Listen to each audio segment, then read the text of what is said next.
SuperTalk Mississippi media production. You're listening to Sports Talk Mississippi On Demand, presented by Pearl River Resort. Escape to Choctaw, Mississippi and enjoy world-class gaming, the Dancing Rabbit Golf Club, and Geyser Falls Water Park. Escape to Pearl River Resort. Sports Talk Mississippi is on the air. Sports Talk Mississippi is powered by C Spire. Power your home or business with C Spire Fiber. To learn more, visit supertalk.fm/C Spire. C Spire Fiber powers Super Talk Mississippi.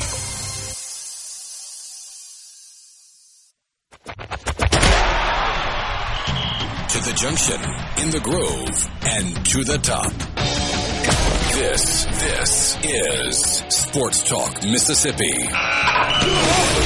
On your radio and in the game. Right here on Super Talk Mississippi.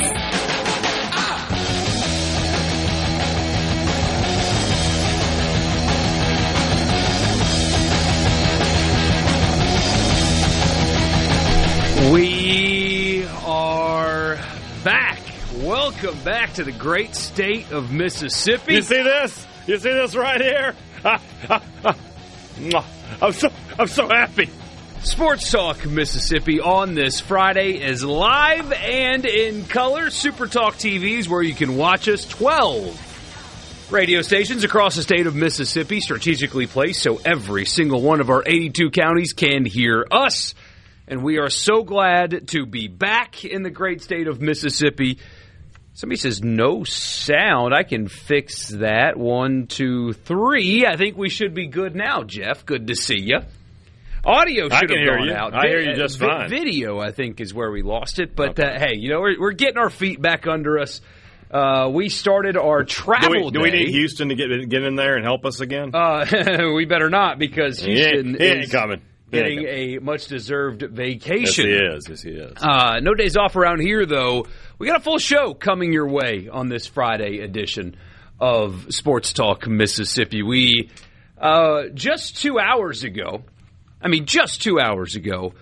saw where we're sitting from about, 8,000 feet or so in the air on the way into Jackson. So we traveled back this morning, and it's good to be back. And now we've got another week, really, of kind of summer feeling, vibes, content, etc. I was told earlier, I think this is accurate, Ole Miss will begin practice on August 6th, I believe, is when they will begin. The assumption is, without having confirmed, Mississippi State and Southern Miss will start around then, but probably earlier. I know Southern Miss's, believe it or not, is August 4th, the day we will be down in Hattiesburg for the first stop on the Not Fall Camp Tour. Love that. That's I know that one for a fact. I don't know, believe it or not, I don't know Mississippi State. That's my fault. I haven't asked. So, but you're probably on the right path, if I had to guess. Somewhere in that neighborhood. Yeah. So that is 2 weeks away. But, man, we are inching closer, and we're so glad that you guys are with us. Hey, that'll pay some bills, and we'll just kind of recap the week. Yeah. We're glad you've joined us in the actual, legitimate, here we are in it, Pearl River Resort Studios. You should be at Pearl River Resort this weekend and having a great time. Maybe you'll play a round of golf. Maybe you take the family to Geyser Falls. Maybe you have a great steak at Philip M's, or maybe you just sit back and relax and enjoy yourself. You can do it all at Pearl River Resort. C Spire text line is open to you at 601-879-4395. Guys, how does this sound for a deal? A new iPhone 17, a new tablet, a new watch, 100 gigs of data, only $90. You get it all with C Spire's Ultimate Connect bundle. There's a lot that and a lot more at your local C Spire store or at cspire.com. Check it out. C Spire, inspired by you. Good to be back. Whose glasses are these? Let's see this. There's only really 2 options they could be. I can see nothing now. Let's see what we got here. I don't know. Is it going to get better or worse? Oh, it's so much worse. Really? How do I look? You look like your eyes went different directions when you put those on. Whoever, I'm nearsighted. Whoever these are, they're farsighted. Somebody that's the opposite problem for me. They'll figure that out at some point when they get home. Yeah, I guess. Or Rebecca's in the car, like, or she's like, I can't see. Yeah, she's gonna have to come back in. Good to be back. I will say that was my first time in Tampa. I don't know if we actually talked about this on the show exactly or not, because I've been asked, what are your thoughts about SEC Media Days, like where it was? Mm-hmm. The hotel was nice. That's fine. It's a nice hotel. Sure. That was a bad choice for destination. Now, I think the city of Tampa or a couple of local businesses kind of incentivized the decision to go there. Mm-hmm.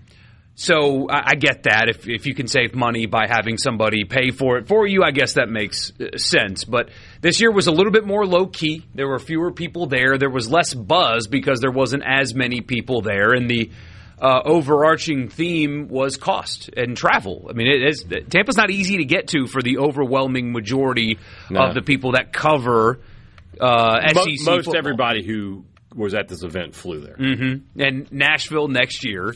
Most everybody can drive. That's very drivable for most of your media in the conference. Here's the thing. The people from Oklahoma and Texas, unless the event is in Texas, are probably going to fly. They're flying anyway. They're probably going to fly anyway. Right? But your Alabama, Mississippi, Louisiana, Georgia people, Tennessee people, Tennessee, Kentucky, Arkansas, Missouri, they're all driving next year. So that did subdue the event a little bit. I will say, though, from what we got to see of Tampa anyway, so we were downtown, and we got to go, I forget what the district was, but we went to Columbia, which is Florida's Eber City. Oldest restaurant last night. It's delightful. I liked what I saw from Tampa. It was very clean. And that's so underrated because you don't notice it until you go to a clean city, and it's like, wow, there's nothing out of place here. From my trip back in May, St. Pete just as nice, really? if not better. I mean, St. Pete more walkable. So I can see that. Yeah, but both. I mean, they're old cities. Florida. We forget how old, how long Florida has been settled. Not that this is history talk, Mississippi or anything like that. It can be.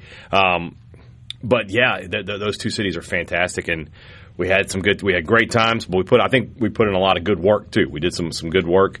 Got a lot of great interviews. You're going to hear some of those today.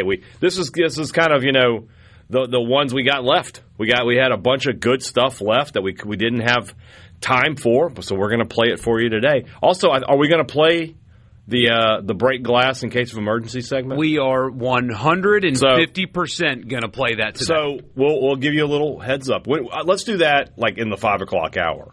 But either in the 5 o'clock hour or lead the 4 with it. Okay, whatever you want to do. You. So when you're flying, you never know what's going to happen, right? We could have been delayed. We were flying over the Gulf of Mexico, so never know, right? So we recorded some segments that were kind of break glass in case of emergency. And it turned into something else to the point where the people from ESPN were looking at us because we were laughing so hard. We're going to play some of that for you. I thought it was really funny. A producer from ESPN was not happy. Right in front, directly in front of us. Was one of the spots, yeah. And it would, in the morning, whenever Feinbaum and Jordan Rogers went on Get Up, they were on that setup directly in front of us. And we were laughing so hard, the producer there looked at us and said something to me. I don't know what exactly she said, but it was like... it's irrelevant. It doesn't matter because don't set up in a place where there's 40 radio shows going on if you don't want the radio shows to, I don't know, do radio, right? Producer. So anyway, we will play that at some point today. We've got the preseason All-SEC teams and order of finish out. And so we will go through those today as well. And like Haydad said, there's some conversations. If you're just a Sports Talk listener, you did not hear from Kelly Jones yesterday. That will happen today. You didn't hear from Kelly Jones. Had a chance to visit with Eric Moses, the executive director of the Fiesta Bowl. Mm-hmm. So you will hear that coming up as well. Our friend Bruce Marshall, who mispronounced Kamario Taylor's name, and the second we got done recording, he goes, "Did I just?" And I was like, "Yeah, Bruce, you did." I can't wait to hear. I wasn't a part of that interview. He caught himself before I said something. What would have been funny is if I had been there and he had mispronounced my name as Mike. So. So we will do all of that with you. All of you on the text line getting mad at me, you can get over yourself. So I'm just going to say that. We didn't even really fly over the Gulf of America either. I mean, just a little bit, like a brief little. There's a little water. Because I looked out of the window and saw 30A. Yeah. Because I was looking at the map. I like looking at the map, pretending like I know something or that I'm doing something while flying when they provide us that opportunity. I'm looking at the cockpit. You're like the navigator over there. You're like, bring us up to course 615, 30 knots. Man, I love doing that stuff. But we got a lot to get to today, and we are so glad that you guys are with us on this Friday. I'll be honest with you. We don't dig ditches. There was somebody in my neighborhood before I left doing roof work, and on a day like today, wouldn't want to be doing that. Oof. So our job's not hard. I'm a little tired though. I'm a little worn out, so I need to get some coffee or something, get myself a little juice to get us through the next 2 hours and 40 minutes or so. But when we come back, we'll do that order of finish. The SEC released that today. Ole Miss getting a lot of respect. And I think Haydad is correct in his disappointment in a snub that happened on one player that you actually heard from us this week. So we'll talk about that when we come back. Sports Talk Mississippi. Stick with us on this beautiful but just hot Friday.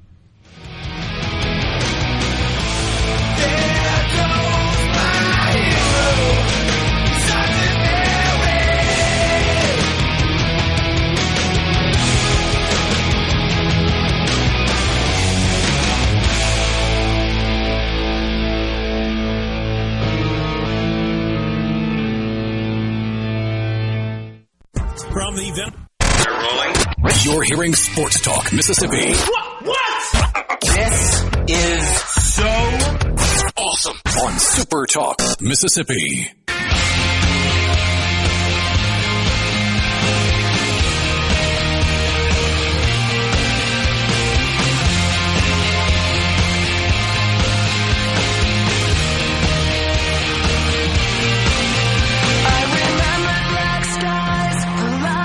Welcome back, Sports Talk Mississippi. So glad that you guys are with us. So, the media that is there votes every year on all SEC teams. First, second, and third team is what got released today. And they also do a predicted order of finish. So I think we should start with the predicted order of finish. And sure. The top of the league, really 1 through 7, are pretty, incredibly tight. So, for reference, Georgia was picked to win the SEC. They were my vote. They finished with 2,519 votes. So that's your reference. Texas, second, with 2,449 points. That's how close they are. I mean, think about that margin. It's nothing. Texas to Ole Miss, who was picked third in the SEC. It goes from 2,449 to 2,004. Yeah. So not much of a gap there. And so let's start there for a second. Because a lot of people think, which is interesting because the people that think that it's too high are the ones that voted. But Ole Miss, the roster, and Pete Golding getting a lot of respect from the SEC media. I guess, between the roster that you know is good. Right. And the 3 games that you got to see him coach, there's some confidence in his ability to keep that going. Let's pie chart this thing. How much is Golding and how much is the roster? I got 75-25? I was going to say like 70-30. When you got a quarterback like that, it's hard to screw it up. I did Cole Kublik's show yesterday, and he made the point talking about Lacey and Chambliss. Nobody in the country has a combo like that. There's nobody who has – well, I mean – The Athletic, and next week we're going to try to get somebody on from the Athletic. I think we're going to try to reach out to Sam Kahn, who was part of this.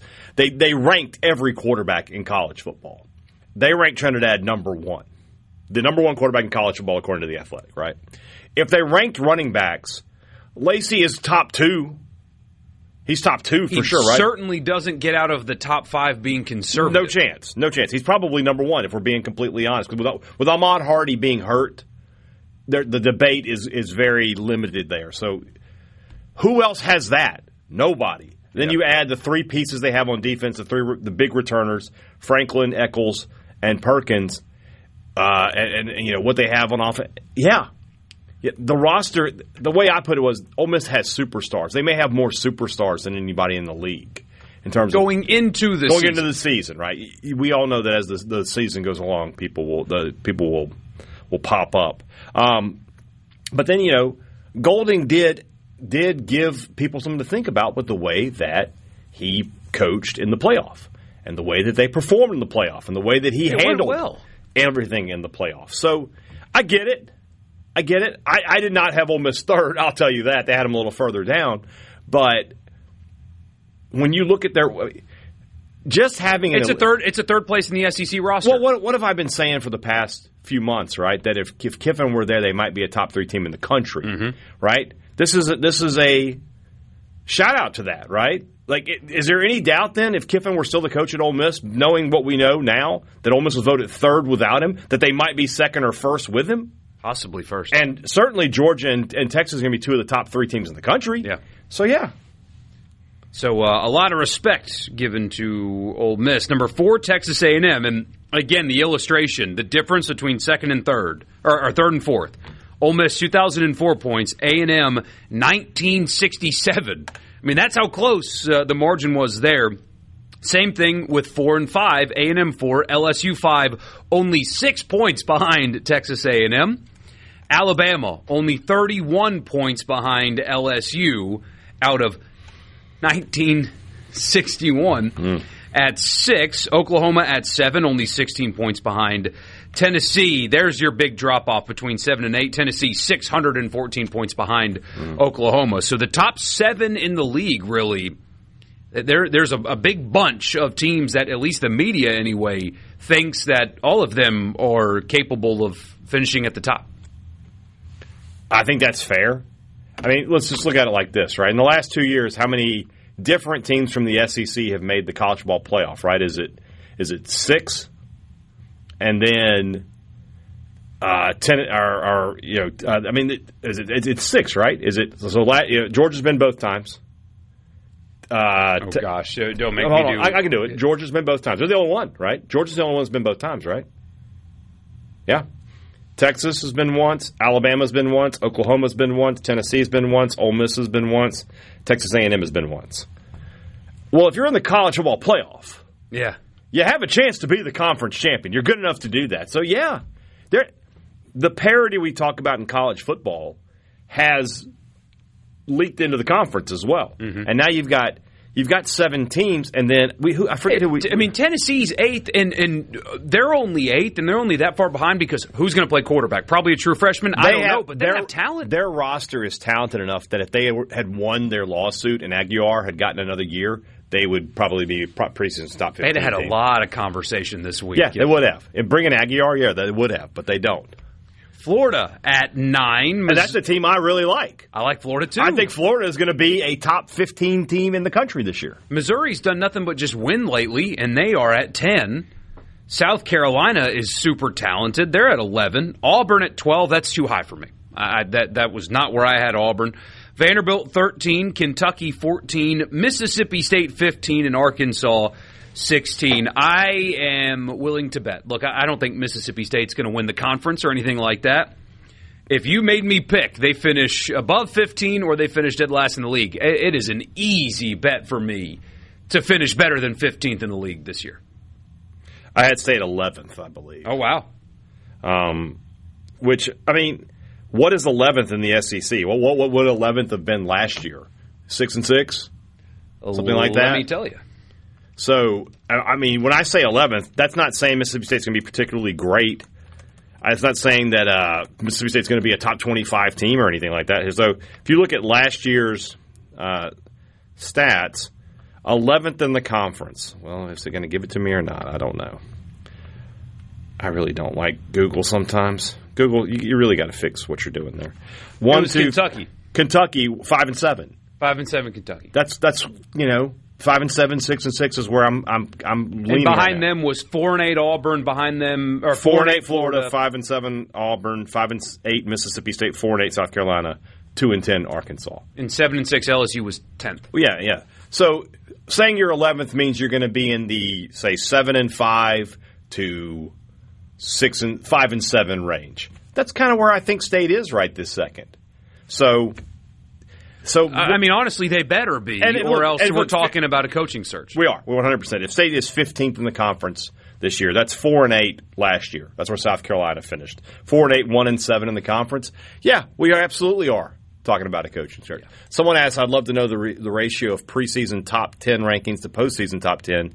I bet the worst ratio belongs to LSU. Our friend Chuck Dunlap of the SEC did tweet out that in the 34 years of SEC media days, we've only predicted the conference champion correctly, I think 10 times, they said. So you do take it with a little bit of a grain of salt. Sure. But we're just making. If Texas wins instead of Georgia, then it's technically wrong. Exactly. But is it? Considering how close the two of them Texas are good teams. So you got to be careful there. I can't decide if we should dive into this right this second. Yeah, why not? We can come back to it. First team All-SEC offense quarterback, Trinidad Chambliss, instead of Arch Manning, got the nod from the... And, if we could... Let's be honest.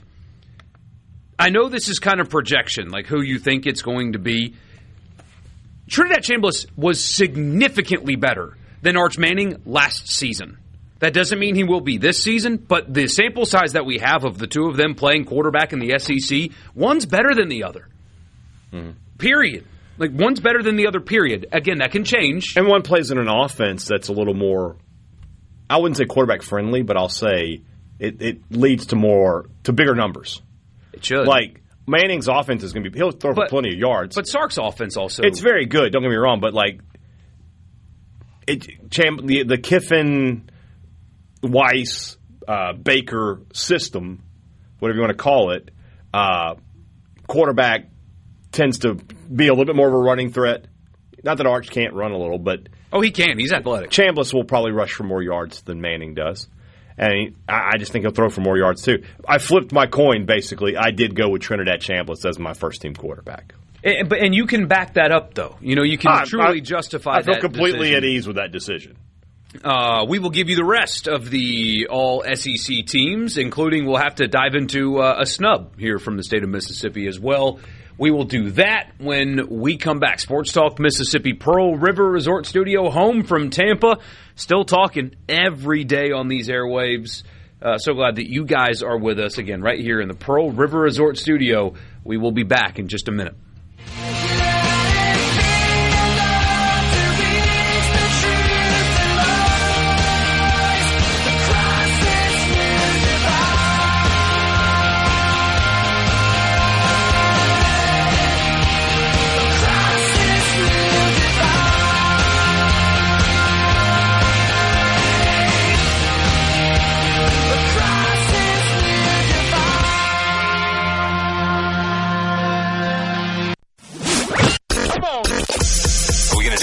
Back to Sports Talk Mississippi. Keep rolling. 3, 2, 1. Super Talk Mississippi.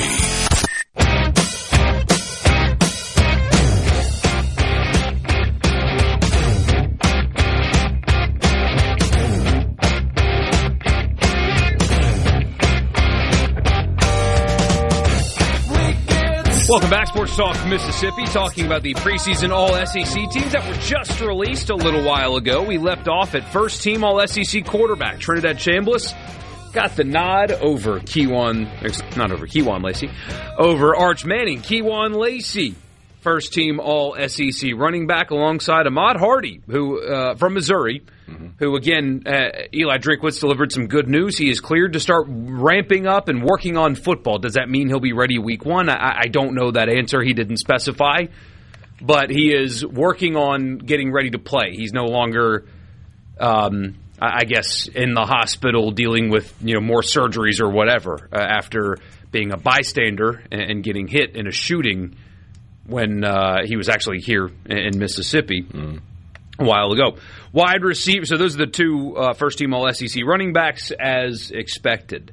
Wide receivers, Cam Coleman at Texas. Remember, he was the Auburn transfer. Hugh Freeze couldn't figure out how to get him the football. He's gigantic, and he's fast, and he is Just for the record, real quick, I did not vote Ahmad Hardy All-SEC just because I was not sure. Which is, I thought that would be the case. I really thought people would would not vote for him because they're just not sure when he'll be back. I voted Kejuan Lacey and Jaden Ball as my first-team running backs. I wonder if Drinkwitz saying what he said probably got him helping, but altered that chemistry a little bit. I mean, we'll see. We'll see how it goes. Wide receivers again, Cam Coleman from Texas and Ryan Coleman Williams from Alabama. My top two were Cam Coleman and Mario Craver. Yeah. I mean, I'm not a huge Marcel Reed guy, but he is going to throw the ball a lot. Yeah. And Mario Craver is going to catch a lot of passes. Tight end, Tradez Green from LSU. He is a extremely tall individual. Physical freak. He was my first-team All-SEC tight end. Definitely doesn't look like a traditional tight end. He's a little skinny for the position. He's a wide receiver playing tight end. And he's got to stay healthy. But if he does in that offense, too, look out. Offensive guard/tackle is how they did. So there's 4 guard/tackles, but you could have picked 4 tackles if you wanted.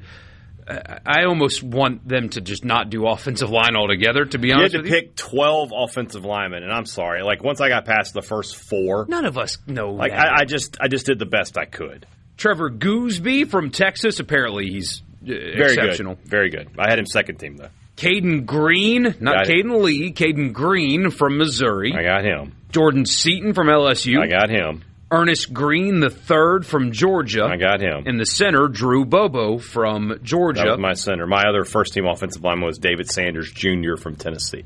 And because there are more than 11 players on the first-team All-SEC offense, your first-team all-purpose is the aforementioned Mario Craver from Texas A&M. I went with Deuce Alexander.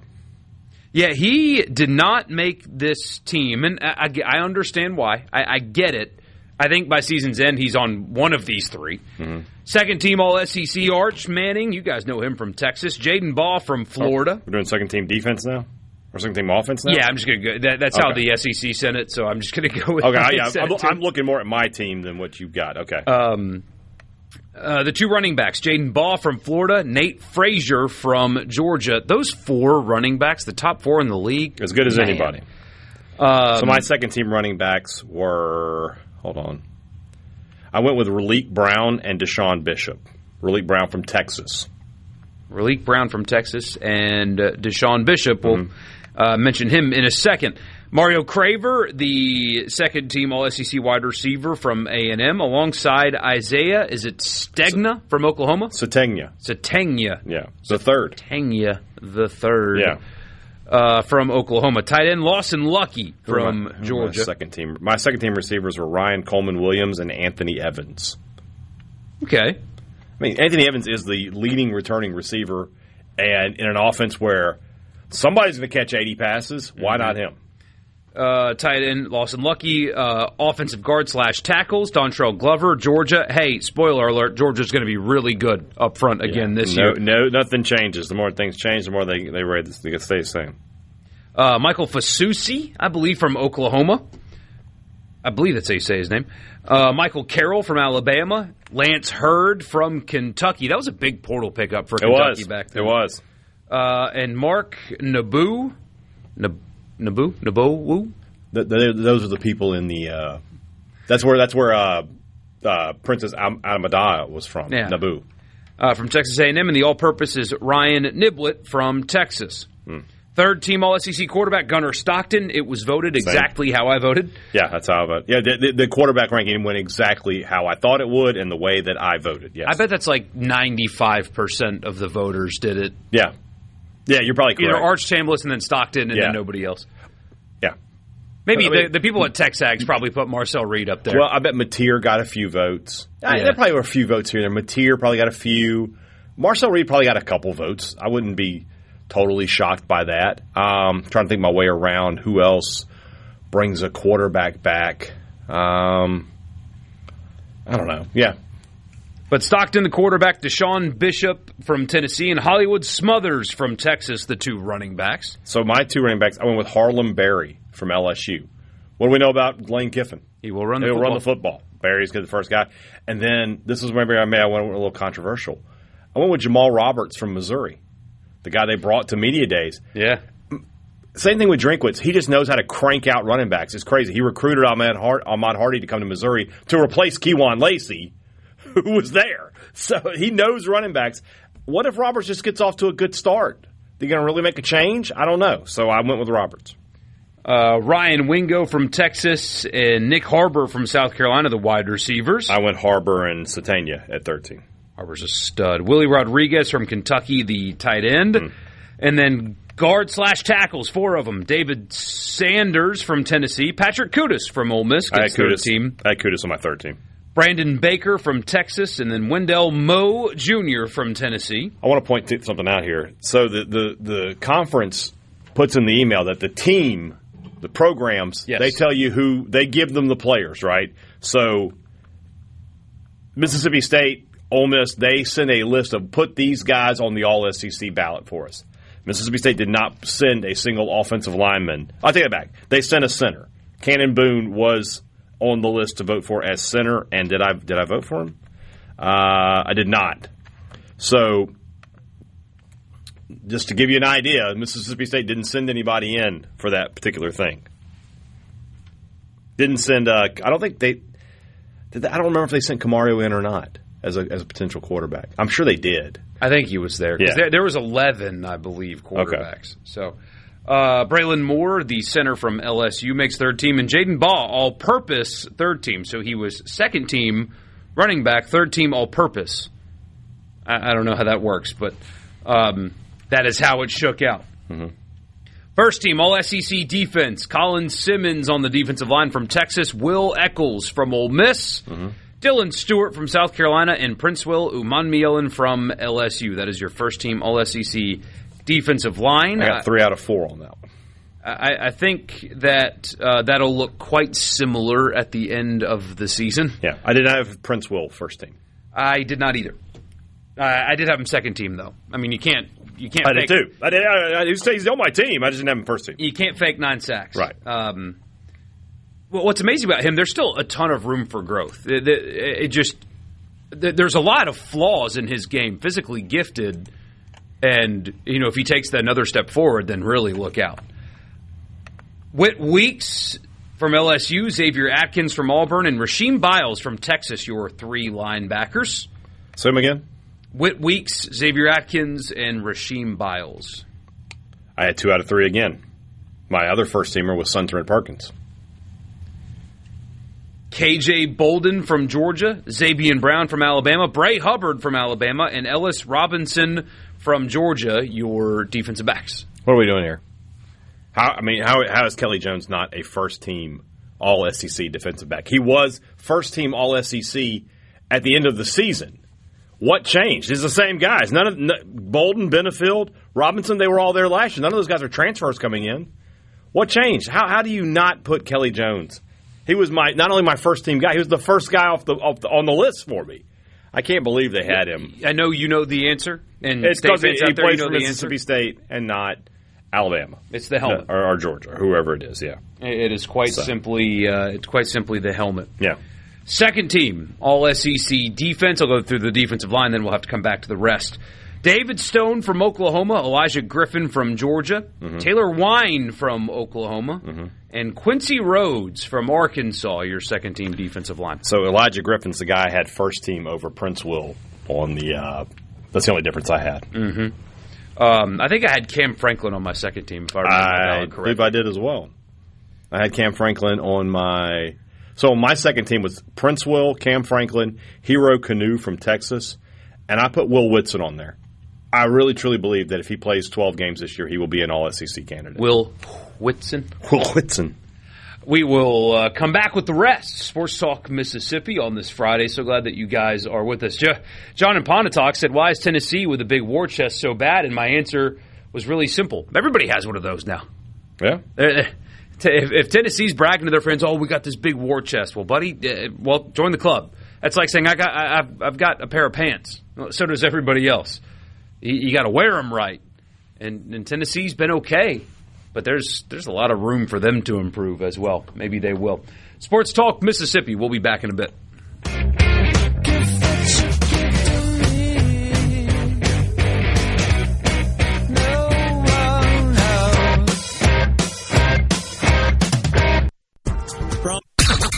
Come on. SuperTalk Mississippi. Check this out. Are you ready? Yeah. Sports Talk Mississippi.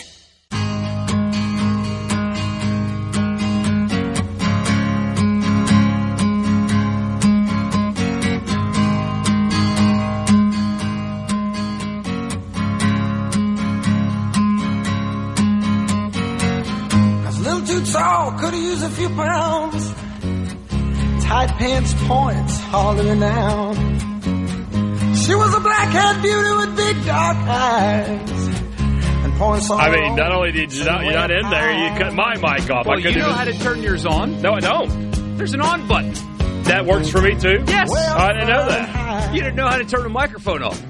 How long have you been doing it? The one, my board and startable is different than this. I didn't know what that thing does. Sports Talk Mississippi here with you on a Friday afternoon. Genteel Apparel is the official apparel provider of Sports Talk Mississippi. As you can see, if you're watching on SuperTalk TV, I've got a Genteel polo on. Michael Borky, as again, no matter rain, shine. It's like he's like the mailman, and neither heat nor rain nor snow will remove him from his Genteel hoodie or pullover. Doesn't matter what the temperature is outside. He's going to be wearing it. You can be wearing it, too. And if you're getting closer to game day, the Genteel Collegiate Collection is something you need to check out. GenteelApparel.com, the official apparel provider of Sports Talk Mississippi. All right, let's finish here. The defense. Second team All-SEC linebackers, Raylan Wilson from Georgia, Centarian Perkins from Ole Miss, and Kip Lewis from Oklahoma. And your 5 DBs, there was a tie. DJ Pickett and Ty Benefield from LSU, Eli Bowen and Peyton Bowen from Oklahoma, and then Kelly Jones from Mississippi State, second team. It's ridiculous. Ridiculous. He's not first team. Ridiculous. Ole Miss last year had 2 current NFL wide receivers on the roster. When he was guarding one of them, they did not throw the ball in that direction. To an NFL receiver, they did not throw the ball in his direction. He addresses that in the interview we're going to play later today. He does, yeah. Yes, so you'll hear his comments on that. Which is funny. All around, it's funny. Yeah. Third team, Cam Franklin on the defensive line, DJ Hicks from A&M, Gabe Harris from Georgia, Jalen Woods from Florida. This is why we talk – Georgia's day on this is why we talk about you got to build on the lines of scrimmage through high school. Right. Arian Carter from Tennessee, the linebacker, TJ Daugherty from LSU, and Yanze Pierre, I believe is how you say his name, from Alabama. Mm-hmm. Two of my 13 linebackers were in state. I went with Keaton Thomas. You guys have just talked him up so much. He will be there by season's end. And then Zach Arnett on defense, linebackers getting tackles, right? Buki Watson and Jet Johnson will tell you all about it. So I went with Zachary Tillman. I think he's going to have 100-plus tackles this year. And defense backs Keon Sabb from Alabama, Champ Anthony from Auburn, Khalil Barnes from Georgia, and Jelani McDonald from Texas. Sure. Specialist, first team kicker, Tate Sandell from Oklahoma. He did win the best kicker in college football award last year. Mm-hmm. I went another way. Did you go with Cornero? I did. I did too. I think either vote's fine. There are people that are getting up in arms about that. It's like the other guy won the best kicker in college award. It's okay if he wins, first team All-SEC. Yeah. Punter Grant Chadwick from LSU. Return specialist Ryan Niblett from Texas. Kickoff specialist Tate Sandell from Oklahoma. And long snapper Ben Anderson from Oklahoma. Incredibly, that's who, I wonder if it's the same thing. I voted for Ben Anderson because he was the first choice alphabetically. That's 100% that happened. I have no idea who the long snapper is. So I literally went in alphabetical order. So my top 3 long snappers were Ben Anderson, Brett LeBlanc, and Bennett Brady. So I just went in alphabetical order. Also for punter, I went Ethan Pulliam. And I shocked you when we were doing this. I said, who should I vote second team? And you said, not Oscar Bird from Ole Miss. And then I was like, Oscar Bird was the second leading punter in the conference last year on average punt. You had no idea. So I did vote Oscar Bird. It's my second team punter. How are we supposed to know what long snapper is better than the other? So truly. For years, I've always made that a homer pick. and just whoever Mississippi State had on the list, I would vote for them. I voted for Hayes Hammond for like 2 or 3 years because he was State's long snapper. But State didn't have one this year, so I said, I don't know anything about these guys. I'm just going in alphabetical order. I 100% believe that that's why Ben Anderson is your all-SEC long snapper, because he was the first choice, and everybody was like, I have no idea. Second team kicker, Carniero from Ole Miss. Punter, Grayson Miller from Oklahoma. Return specialist, Isaiah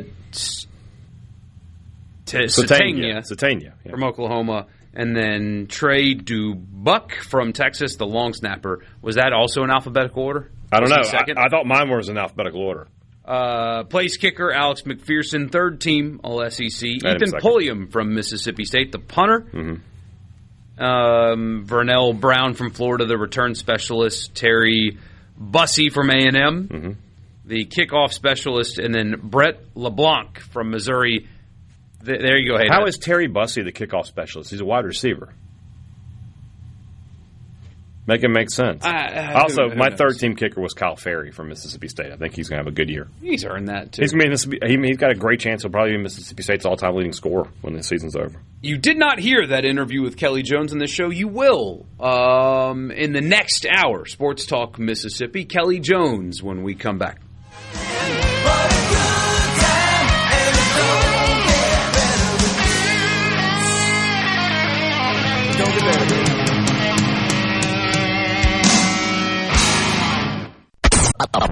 Let the broadcasting of the disturbed continue. Sports Talk Mississippi. Super Talk Mississippi.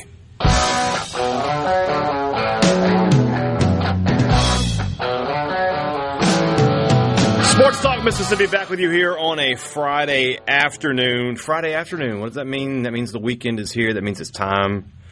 You remember the old commercials? Time to make the donuts. Now it's time to mow the grass. And the best way to do that is with a John Deere mower from our friends at Ag Up. Doesn't matter how big the property is. Doesn't matter how big your budget is. John Deere mower and our friends at Ag Up have got a mower for you. Go see them soon. There's 15 locations throughout the state. It means they're easy to find. Or you can just visit agup.com. Get John Deere green out there for you this week. Let's go now to my interview. To the Farm Bureau guest line. Check out favorites.com. My interview with Kelly Jones.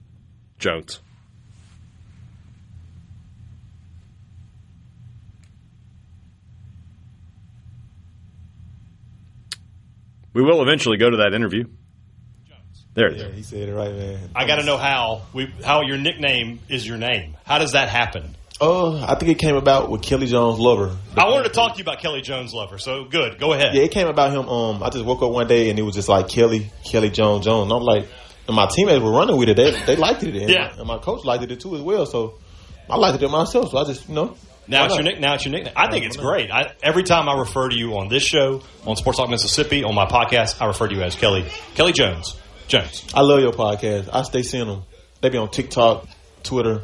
So my man. Yeah, everybody watch it. Brother, anytime you want to be on Thunder and Lightning, you say the word. You're going to be on Thunder and Lightning. So I mentioned this before we went on air. When you were coming out of high school and I saw 6'4", 175 pound, 180 pound cornerback, my first thought was like, he'll be a linebacker. Like he's just going to grow, and there's no way a 6'4" cornerback doesn't really exist.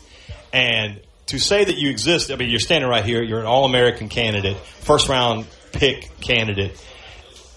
When receivers come out to line up with you, do their eyes get a little big? They're like, wait a minute. Yes. I didn't realize he was this big. Yes, actually. It'd be kind of shocking to me because like, when they see me, it's like, they just look a certain way, and I'm like, I know how this is going to go. Yeah. Do you have that? Do you like having that mental advantage over them? Yes, I do. Like, with my length and my speed, because I feel like if they can't beat me with speed, like Brent Thompson speed, I just feel like they have no chance.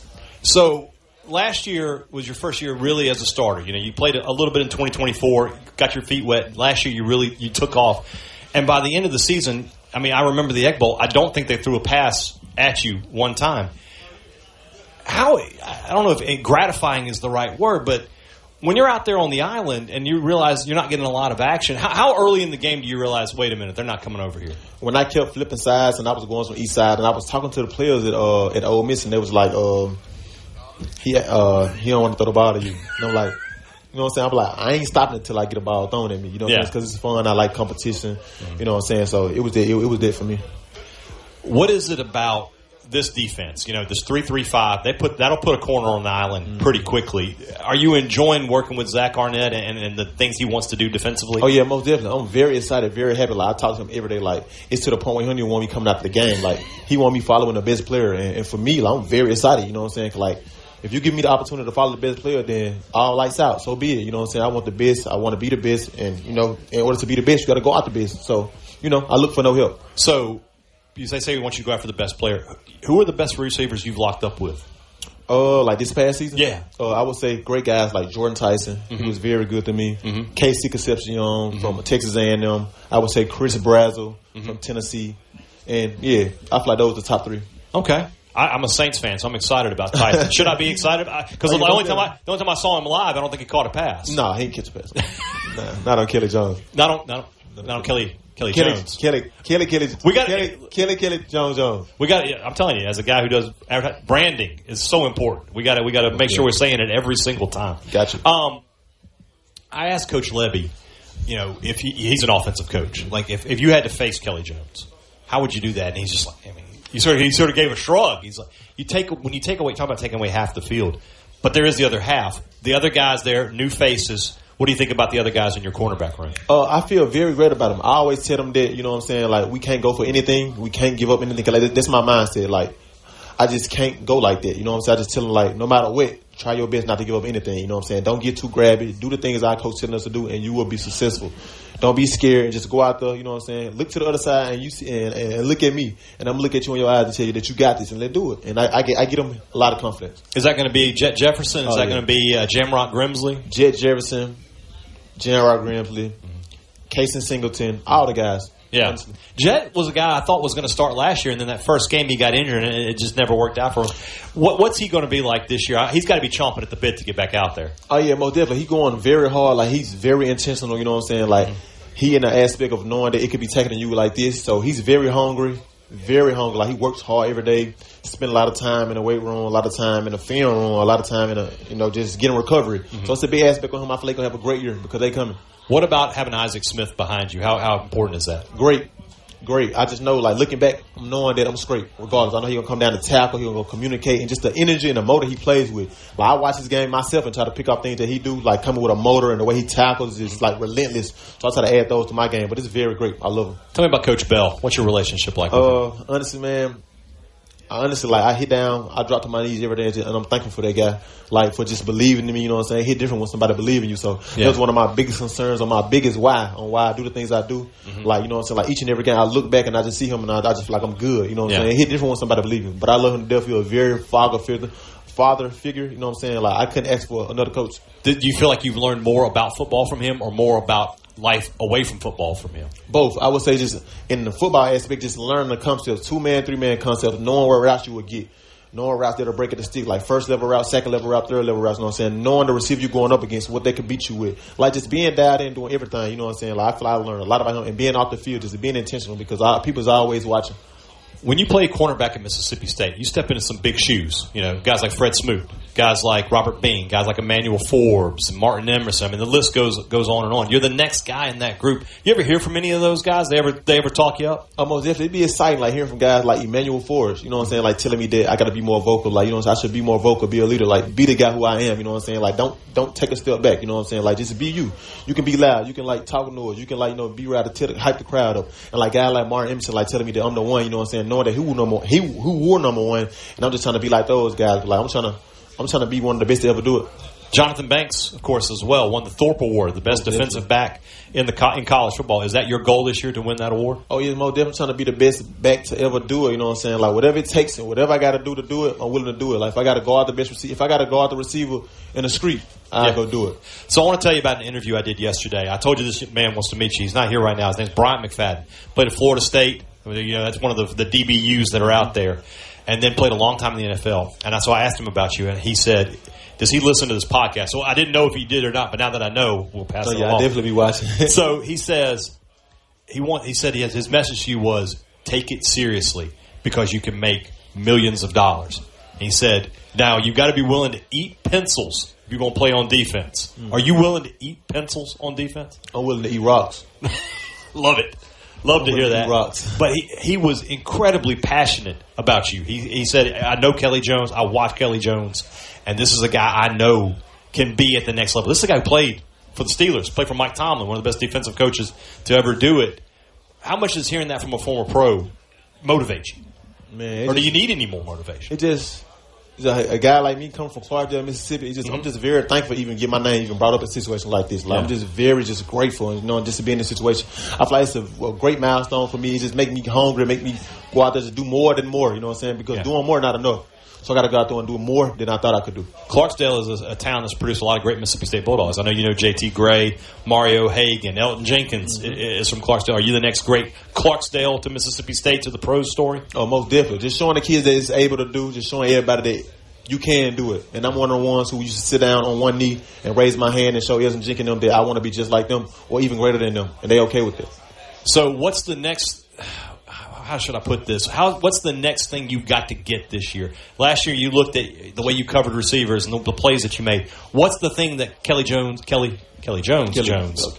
needs to get better at? I would say tackling, being more involved on defense, communicating more, just being in and out, you know what I'm saying, within like guard and receiver, follow them everywhere, being able to look at the other side of the field to the other team that's showing them that I'm here, you know what I'm saying, and let them know that I will be here for a long time. What does being a leader mean to you? It means a lot, honestly. That knowing that even running sprints, I can't bend over, I can't get tired because everybody always watching. I look at it like his kids watching, you know what I'm saying? They want you to show them a great example, you know what I'm saying? I want to be a great teammate to all my teammates, and I'm just very thankful to be in this situation. Mississippi State this year, we talked a lot about individual stuff here. Mississippi State trying to get back to where it used to be, trying to get there into the race for the college football playoff. What is Mississippi State going to do this season? I feel like we're going to shock a lot of people. The game that we fell short with last year was very stinger, you know what I'm saying? We're very heartbroken from that. And learning from that, knowing that what it takes to get there and knowing that you had to finish. So I feel like we're going to be head on steam. We're not running away from the roar. We're going to the roar, you know what I'm saying? So whoever wants it, they bring it on. All right, last question. We've been asking everybody the same last question here. Who is the best high school football player you ever played against? The best high school football player? Yeah. High school football player. Somebody from Greenwood, Greenville? I was a Shadur Sanders. Shadur Sanders? You played against him in high school? Yeah, we played them 10th grade at Trinity Christian, came to Clarksdale, Mississippi. Oh, wow. And we played them. I didn't know that. Okay. Yeah. Man, you caught me off guard there. Yeah, that's a good choice. That was Kelly Jones there on the Farm Bureau guest line. Check out favorites.com and go with the home team, Mississippi Farm Bureau. More Sports Talk Mississippi when we come back.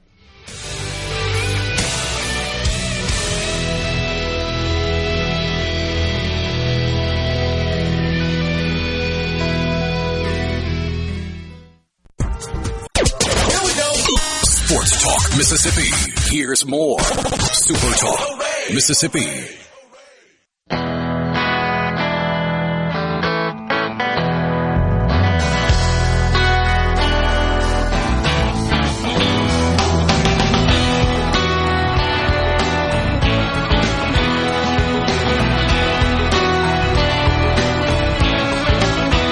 That was my interview with Kelly Jones from SEC Media Days. He's got the right attitude. I think, and by the way, DBs don't have to look real hard to find chips on their shoulders. They just seem to pop up everywhere they go. This not getting first team All SEC will definitely be a motivator for Kelly, I think. I'm probably right. I think you're right. So, what do you want to play next? We got all these interviews. Yeah, we have a few more. Yeah. Our friends at the Next Round conducted a fan poll around the SEC. Did they now? And another year of not being on the Next Round. Just another year. They weren't there. No, they were there. No, I saw their table. Their table was they sent some intern with a microphone. And just got clips? And sat at the table and would grab whoever he could grab to sit at that table, and the guys were in their studio at home, and they would interview them remotely. That's what they did. I think the SEC has got to look at that and go, there's a reason for that. Like, if you're going to do that, you got to be there. Like, we got to have your presence there. Otherwise, what do we do? I mean, they do have to pay to be there, I guess, so who cares? Yeah. But I think it's more about the locale that people chose to do the budget route instead of. I get it, yeah. But coach likability rankings in the SEC. is what the poll Coach was. Likability. Likability. So not coaching ability. Okay. How much SEC fans across the Southeast like the coach. Mm-hmm. If you had to guess who number one is, who is number one most likable coach in the SEC, according to the next round's audience. The next round's audience. But anybody could vote. Yeah. But I'm thinking they're not going to. That's an Alabama show, but they're not going to vote for DeBoer. Neither Alabama or Auburn are in the top 5. Wow. Okay. It's not Kiffin. It might be Golding. Pete Golding, number one most likable coach in the SEC. Okay. Number 2 might surprise you. Let me see if I can. Let me have a shot at it. Unless you have a shot at all these. Lee? Clark Lee is number 2. Yeah. Number 3. It's not Mike Elko. John Sumrall, number 3. Yeah, I can see that. Sumrall strikes me as the kind of guy that we were talking about the other day about people who come to football watch parties and don't know how to be at a football watch party. Yeah. Sumrall knows how to be at a football watch party. Give me the wings. Shut up. He's locked in. Football. He's locked in with you. Number 4 is absolutely going to surprise you. Now that I said that, you might guess it. Is it Elko? It is Jeff Levy, number 4. Most likable coach in the SEC. Most people, he's likable. The people in the building like me. That's all that matters. He's a bigger guy. He is a very, look, I don't have a lot. That. I haven't been able to draw a lot from Jeff Levy. I haven't been able to get a lot of the guy under the coach out from underneath him. But when I have, he's funny. The few interactions I've had with him that have not been coach talking to media, where I'm just like, we're just talking as two guys, he's a funny guy. He's a guy's guy. Yeah. Number 5. I was a little surprised that this guy got up to number 5. Is it Mike Elko? It is Kirby Smart, number 5. Well, Michael Van Buren would disagree. I think Elko comes off as more likable than Smart. Some people like that edge that Kirby's got, though. The videos. Okay, well, another guy who would be good at the watch party. Yeah. Like he's not talking during the game as much as you want. Yeah. Mike Elko is number 6. Okay, all right. 7 and 8, I think this is because of their audience, because neither one of these guys. Golesh. Alex Golesh is not the 8th most likable coach in the SEC. I haven't known anything about Alex Golesh other than he calls plays fast. Will Stein, number 9. Very likable. Yeah, that should maybe the most likable guy I've ever met. Anybody who'll sit down impromptu with SportsTalk Mississippi and give us an interview? Didn't have to, did it? Gave us our most viral clip of the week? Yeah, for sure. Number 10 is Brent Venables. Venables is likable. He's fine. Yeah, he's a football guy. Heupel, 11.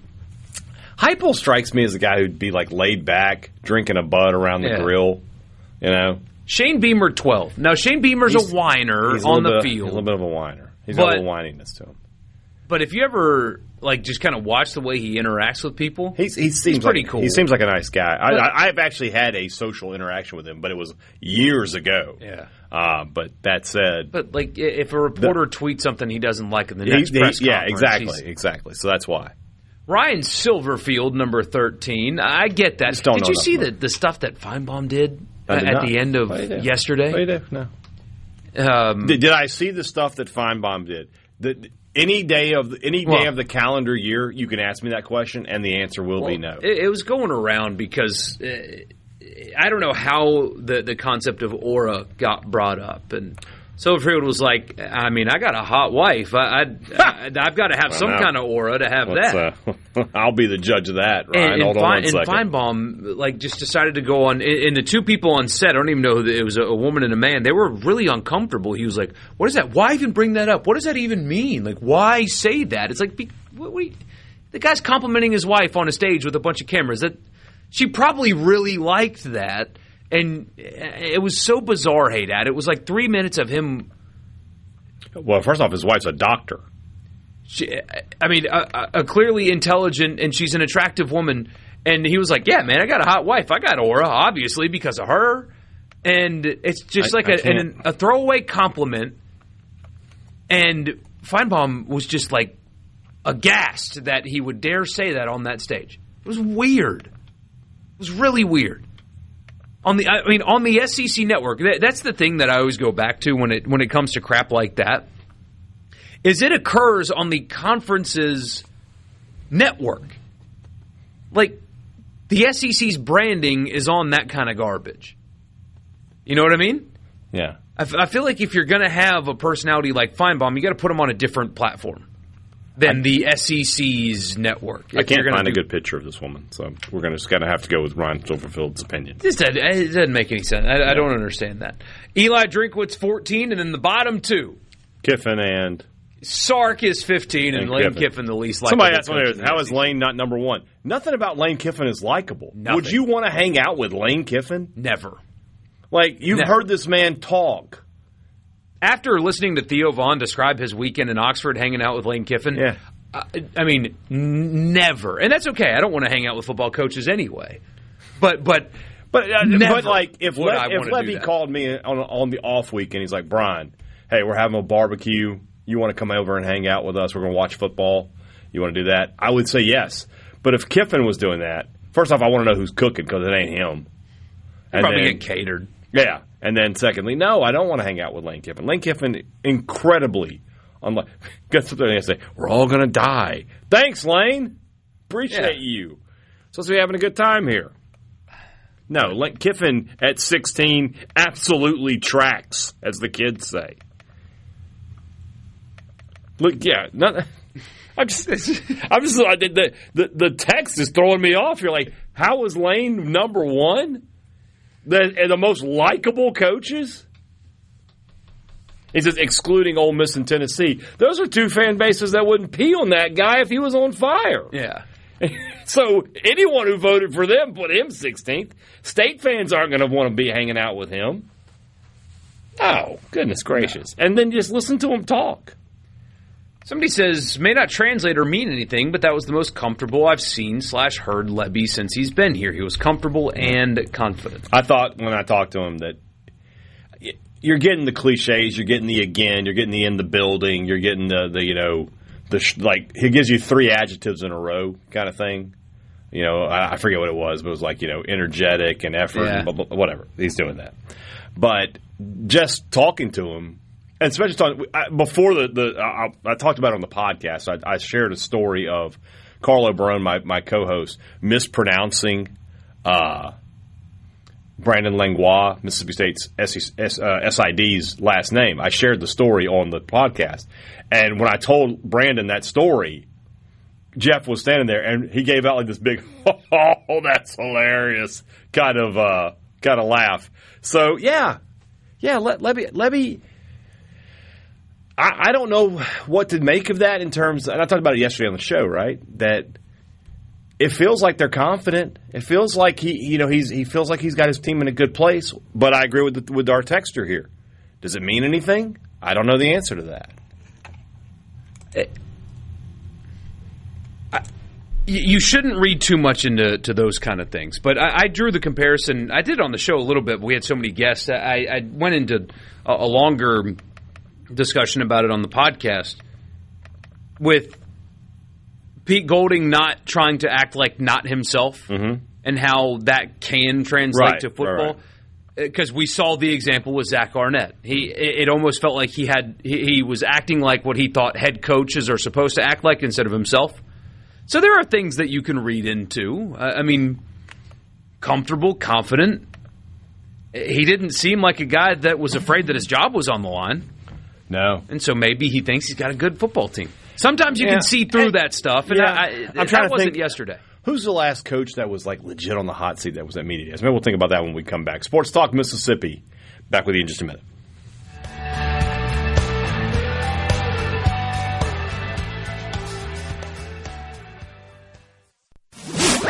Here comes more Sports Talk Mississippi. You ready, guys? On SuperTalk Mississippi. We're going to put that conversation on hold. We did some extra work this week at SEC Media Days. I had a conversation with the executive director and CEO of the Fiesta Bowl, and here that conversation is for you right now. We're back at SEC Media Days. Michael Borky alongside the Executive Director and CEO of the Fiesta Bowl. You Ole Miss fans remember the Fiesta Bowl. Eric Moses joining us right now. And I want to go way back, actually. The first bowl game I ever attended in my life was a Fiesta Bowl, 2004, Ohio State, Kansas State. And I think it was Darren Sproles, the running back for Kansas State, I think. And the Wildcats got in some kind of, like, they went out and partied on New Year's, and some of them got in trouble. And it was at Sun Devil Stadium, and I vividly remember I was 11 years old. But there was a bag of chips on every seat in the stadium, and my dad and I went. But the game has changed a lot since 2004, I can imagine. Yeah, well, we are, first of all, thanks for having me. Of course. We are the Verbo Fiesta Bowl, now not Tostitos Fiesta Bowl, which many people love getting those chips when they came out to our game. Still a fantastic game. So I get a free house next vacation exactly. when I go. In the Valley, best place to be in the wintertime. So, great games. Our last 3 semifinals have come down to the very end, including last year with Ole Miss and Miami, which I'm biased, but I think all objective observers would say that was the best game of the playoffs. It was an exceptional game. And do you find yourself rooting for that? I talked to a director of a PGA Tour event, the one out of Jackson, and he said, I just want, give me 3 guys down to the wire on the 18th hole. I don't care who, just give me that kind of drama. Do you guys root for that too? We want the people in the stands to be on the edge of their seats, and we want the folks watching at home not to turn away. And how good does that feel when you get it, too? I mean, down to the wire, Ole Miss scores late, and then unfortunately for Ole Miss fans, they're not going to like reminiscing on this, but, you have Miami, Carson Beck, essentially a last-second touchdown, but there's a little time on the clock, and then Ole Miss has a ball in the end zone. You can't really write a better script than that. You can't script it, and we love it because it's the part of the overall experience that we have the least control over, right? We can't script a great game, but when you end up getting them, and they're these made-to-remember games like that one, that was an instant classic. Yeah. And so we couldn't hope for anything better. And the Ole Miss fans, let me say, since I'm with you, people in the Valley are still talking about the Ole Miss fans. Really? Still talking about how they filled our hotels and brought that hotty-totty kind of energy to the Valley. And so we were really pleased to have those fans. I'll be honest, I'm surprised at how many went. And that's a compliment to those listening, but I was surprised. They had 8 home games during the season, and those aren't cheap at all. Correct. And then they had the playoff home game, and then they had to go to New Orleans. All the while Christmas is happening, I figured, man, all the way out in the Phoenix area, I just don't know if that many people are going to make that trip financially, and they still did. I was really impressed and honestly surprised that many made the trip. We were pleasantly surprised. They showed up in a big way. My joke last year was that Ole Miss brought the people and Miami brought the celebs. They had all kinds of people on the sideline. Although we got Jackson Dart, we got Eli, and we got Chuck Liddell, and Senator Wicker showed up. So there were a lot of folks from Mississippi in the house, but it was great. And look, with a tournament, you don't want to take for granted that your team's going to move on, right? And how would you have felt missing an all-time classic like that game if you had the opportunity to be there and decided not to go? And it's not like they played poorly, too. No, they played great. Imagine doing all of that. Like the McGregor fight. Yeah. You spend all that money and, a few seconds in, he can't stand on one leg. And it's like, well, what am I doing here? What's the point of this? Yeah. Can I get half of my money back or something? Yeah. So what goes into that? I'm curious of when do you start working on the next game after the last game ended? So Ole Miss, Miami play. Miami wins. They move on. When does the work start for this coming Fiesta Bowl? The work starts immediately, right? Now that we're part of the CFP tournament every year, the CFP and the management committee are making tweaks all the time, every year, around how we execute these games to ensure that we're delivering for our fans, both those that are there in the stadium and those that are watching on television, and in particular for the teams, and ironing out little things that make it easier, make it better, more enjoyable for all the teams to have. And so it literally starts immediately. We give ourselves a minute to go to the national championship game and see how that season's going to end, but then after that, we're making adjustments all along. And what's hard now, this year, as you can imagine, we had 7 days to promote the actual matchup. Yeah, God. Right? Think about how difficult that is. And so when you talk about being surprised at how many Ole Miss fans showed up, we were praying for that. because you don't have a lot of time to promote that particular matchup. What we say is you're going to see two of the best teams in college football play in our game every single year, because it will be a playoff game every single year. So we had the executive director of the playoff, Rich Clark, with us yesterday, and Greg Sankey talked about it on the podium. I'm sure you saw. There's all this fuss about playoff expansion. Our stance on this show is, why not see if 12 works before you start expanding? But where is your game's involvement in those discussions? Do you guys get involved? Do you lobby? And what would be the ideal playoff format for you specifically? It's a great question. We don't lobby other than for the bowls to remain a part of the playoff system. We think the neutral site part of the bowls and marrying the tradition of bowls with the kind of innovation of having a tournament now with 12 teams is the right mix for college football to continue to distinguish itself. We're trying to make certain that the college football playoffs are the premier sports property in the country. I mean, literally, that's got to be the goal. Yeah. And playing those games, quarterfinals and semifinals, at neutral sites with all of the hotel infrastructure, the transportation infrastructure. Like, can I get a direct flight from Jackson into Phoenix? Can I make certain that the hotels are there? Those kinds of things are important when you're asking people to come from all over the country. So if we lobby, we're lobbying to continue to be part of the tournament. Whether it's 12, 16, 24, doesn't matter as much to us. I think Commissioner Sankey is asking the right questions, thinking about this in a systematic way, wanting to ensure that the regular season continues to be as important as it is. You just mentioned Ole Miss playing 8 home games.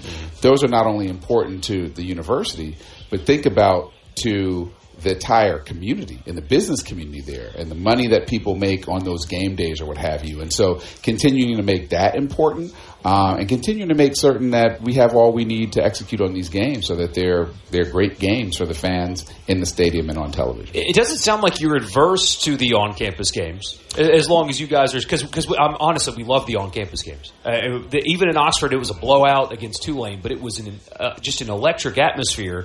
So that is a great thing.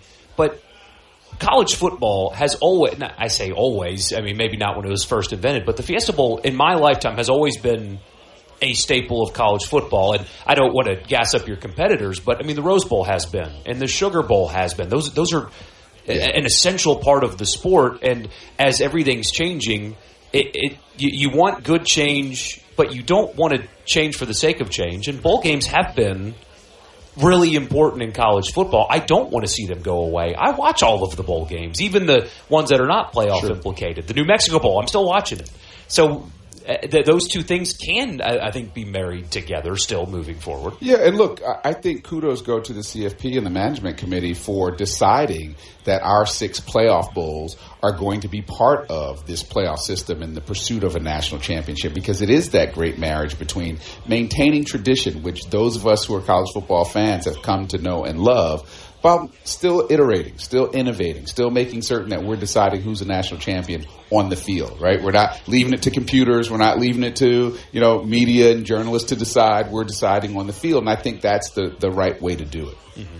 So now, what's next, specifically for your game in particular? Not necessarily playoff expansion, but what's next for you and you guys? Well, we want to make certain that we continue to cater to not only the teams, but the travel parties and the fans that come in. We want to stay very close to the CFP and ensuring that we're elevating this game and the entire tournament every year over year, and making this the premier sports property in the country. I mean, college football, we all know, is number 2 right behind the NFL, right? Yeah. Now, many will argue how big a gap there is between 1 and 2, and we want to close that gap as much as we can, and we think we have the right product to do it. I mean, think about the game is the same that people know and love in football, but there's something different about watching college kids play football, right? I always tell people, think about... And the brands associated with it. The institutions, right? Ole Miss playing Miami in the playoff, you felt something because it was the U,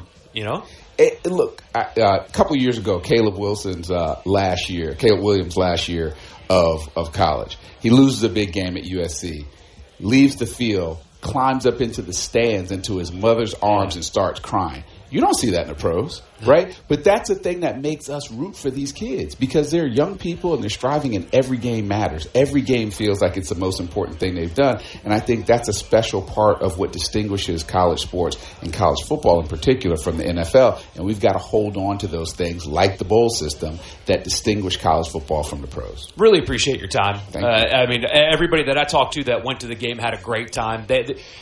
So a good conversation there with Eric Moses from the Fiesta Bowl. Sports Talk Mississippi. Right now, Michael Borky, Brian Hayden. We are live, although we did have some extra stuff there from SEC Media Days. When we come back, we got to tell you something that we did. I looked at the clock. I was like, hey, I still got some time. He's still talking. You can turn your own microphone on here. Well, I wasn't paying attention. I've already explained that.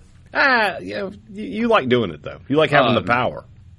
When we come back, we have to explain what's going to happen to start the 5 o'clock hour. So we're going to explain. We'll set it up. We'll set it up for you. So that'll be when we come back. Sports Talk Mississippi. Text us, 601-879-4395, the C Spire text line. We'll be back in just a bit.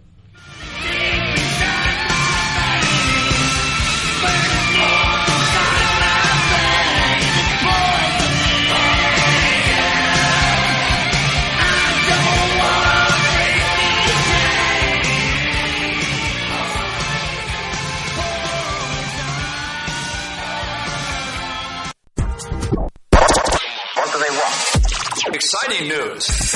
Brace yourself. More Sports Talk Mississippi. Now.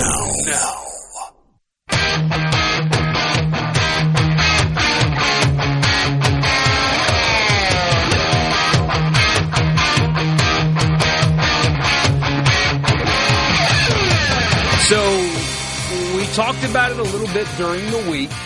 The Department of, I guess it's War now, refers to it as redundancy. A little bit. Sometimes where, it's like, we've got enough missiles to nuke the whole planet, but maybe we should have a few more. Because just in case, right? Some things you got to have just in case. It's break glass in case of emergency.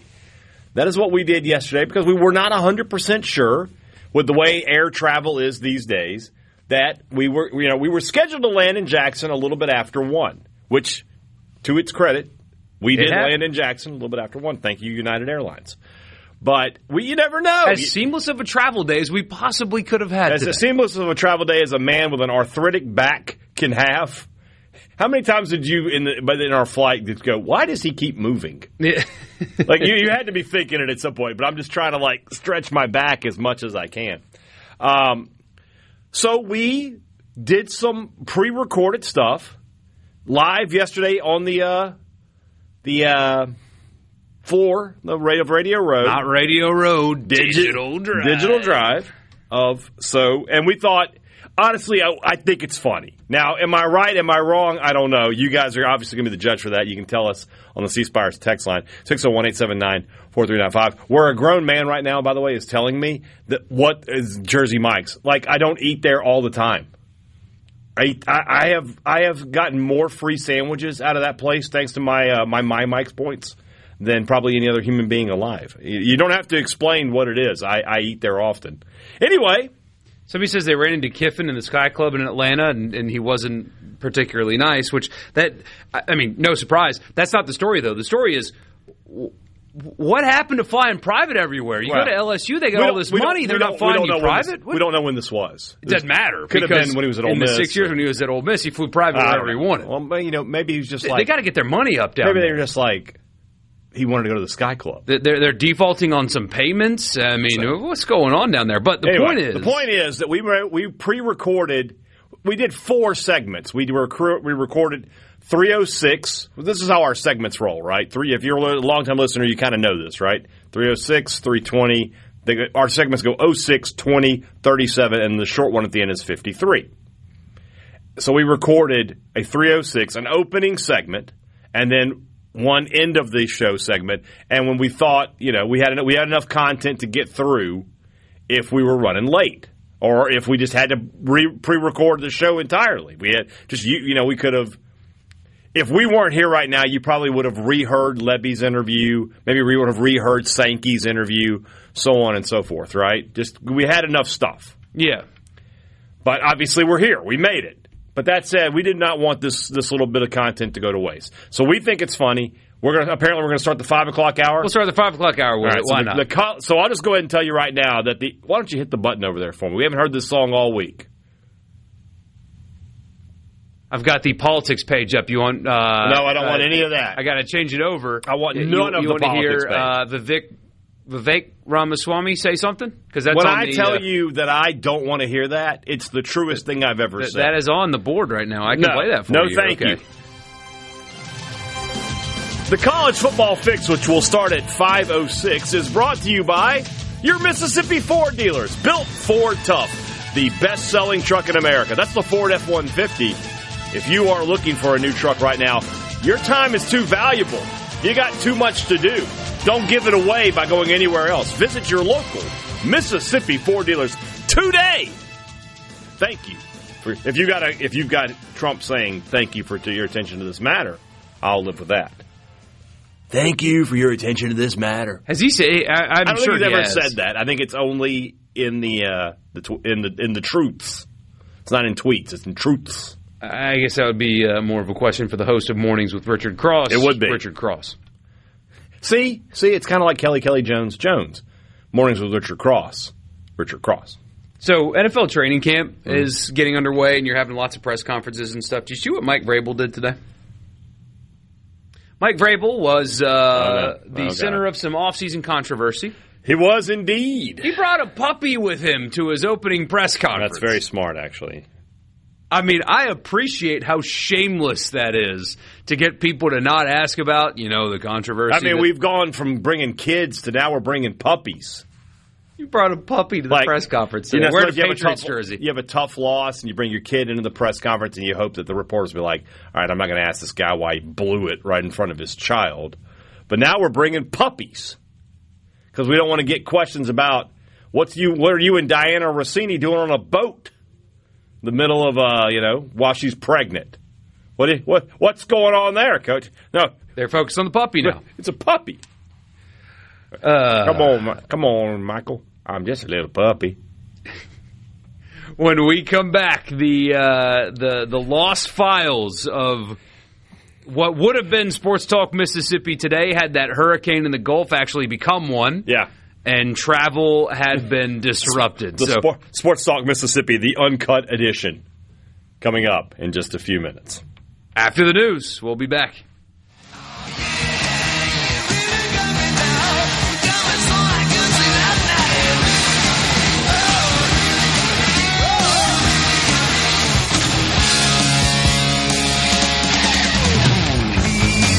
Don't ever let me be.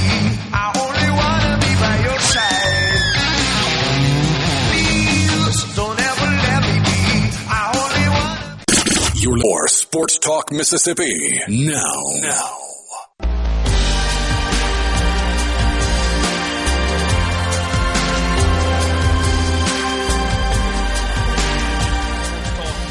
I'm Michael Borky. He's Brian Haydad. We are always so glad that you are with us. Now, if you are listening to this right now, something went wrong. If you are within the sounds of our voice right this second, Something went terribly This is wrong. the break glass in case of emergency version of Sports Talk Mississippi. As it is, Michael Borky and I are scheduled to leave Tampa at 9:15 tomorrow, or today, 9:15 a.m., and fly to Houston, and then fly back to Jackson. We're supposed to land in Jackson a little after 1. Gives us plenty of time to get over to the SuperTalk studios and do today's show.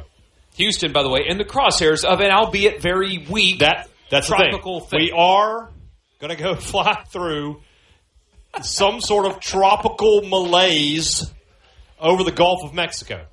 That could delay our flight. Quite honestly, we might end up like those guys outside of Malaysia and never hear from us again. So if you're hearing this now... Why did you do that to me? Because that flight had not crossed my mind at all this entire time, and now the second the Bermuda Triangle. Yes, that's us. And we're kind of close to that. Not to really. Bermuda? It's thousands of miles away. But we're in that neighborhood. Or are you trying to say Malaysia? Malaysia is near Indonesia. The Bermuda Triangle. Okay. We're kind of in that. We're kind of near the Bermuda Triangle, the way Jackson is kind of near Oklahoma City. Close. It's not, really. Why did you do that to me? Now we are in the Pearl River Resort Studios. I just want to walk away now. Pearl River Resort, pearlriverresort.com. Book your weekend now at Pearl River Resort. Have a great time. Play golf. Go to the water park. Eat great food. Watch live entertainment. It's all right there for you. Book your stay now at pearlriverresort.com. C-Spire text line open to you at 601-879-4395. We may not be reading them. We don't know. Well, I mean, if you're listening to this, we're not reading your text, but you can send them anyway. We appreciate you. C-Spire appreciates you. They appreciate you so much. They're going to let you get a new iPhone 17, a watch, a tablet, and 100 gigs of data for just $90 with their Ultimate Connect bundle. Check it out. cspire.com or your local C-Spire store. C-Spire, inspired by you. What is that movie? Is it Tom Hanks that lives in the airport? Yes. The Terminal. Is that what it's called, The Terminal? What if that's us? What if we just get flight delays and flight delays and flight delays? I don't know how to do construction. He got a job doing construction in that. He started working on one of the terminals. You'll pay me? I thought I got to be honest, when you said, what's that movie with Tom Hanks, and we're talking about flying? Castaway. I thought you were going a totally different way. I was like, Wilson. Why would you bring that up? That's even worse. I'll be honest with you. Wilson. I'm not living with you on a Caribbean island. I'll just swim to the next island. No, we'd have a great time. No, I don't think we would. I already know, like, what fish you can eat, crabs, how to catch them, all that stuff. I don't know about that. I've watched enough Bear Grylls in my life to know exactly what we need to do if we get caught on some kind of tropical island. We got to improvise, overcome, and adapt. Exactly. So we'll see how it goes. So like I said, this is the break glass in case of emergency version of Sports Talk Mississippi. It's very possible what we're saying right now never makes the light of day. And I got to be totally honest with you, that's what I would prefer. We should just air it someday, though, just to, I mean, here's the segment that we did that you guys never got to hear. So that said, we still have a lot of great coverage from SEC Media Days that we have kind of in the hopper that we're going to be able to bring to you guys today. What all do we have set up for today? So this is going to air regardless of us. What they will hear, we'll go back to the well a couple of times. So they'll hear our conversation with Greg Sankey that will happen again. Okay. Likely an Ole Miss player or two. Yeah. Likely a state player or two. Mm-hmm. We have. You want to run Levy and Golding again? Oh, wait. We can run Levy again. We've got. I thought it ended up being a great conversation with the CEO of the Fiesta Bowl. Usually, is anybody around that usually that they ask us to do these bowl interviews? Yeah, and they're not worth the time. They can be quite boring. This one was worth the time. Yeah. It was really good, and so we've got that. There's a documentary series coming out, and one of the main subjects will be Pete Golding. It's centered around new coaches in the SEC. Right. Peter Burns was able to go to their houses. They let them in their homes. He said when he went to Ryan Silverfield's house, he opened the door holding one of his very new children. Yeah. I had to walk around the outside of the house because one of his kids was sleeping. And so they had to go in the back door because they didn't want to wake up the kids. Yeah. Those kind of stories, those kind of insight. And we talk about the process of how they made that, what it's like, all that stuff. So that's a lot of fun as well. Cool. We'll talk Oklahoma as well. Conversation that you had earlier this week. And we're putting that in? Okay. Yeah, that'll be for Friday as well. So a lot of good stuff coming your way, a lot of new stuff coming your way, and some things that you may have missed. The plan is for us to not have to do this, but if you are hearing us, we are not just copying and pasting Wednesday or Thursday's show. You're getting some new stuff today. Actually, if you're hearing us right now, please organize a search party. Find us. Come find us. All right, we'll do the rocks on the beach thing. It's not going to say help. It's going to be a different 4-letter word, but you will see it from the sky. There you go. All right. So, what was your number one takeaway from the 4 days that we spent in Tampa? So let's go away from local on that front for a second. John Sumrall's awesome.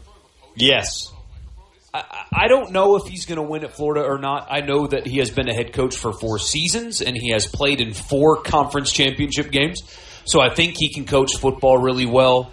But I think the SEC over the last few years has been lacking guys like him, and I said no local, but guys like him in Golding that are willing to, I don't know, just give us a little something different. That's not coach speak, where they accidentally say something, they're like, oh, my bad, like, sorry, I said that potty word.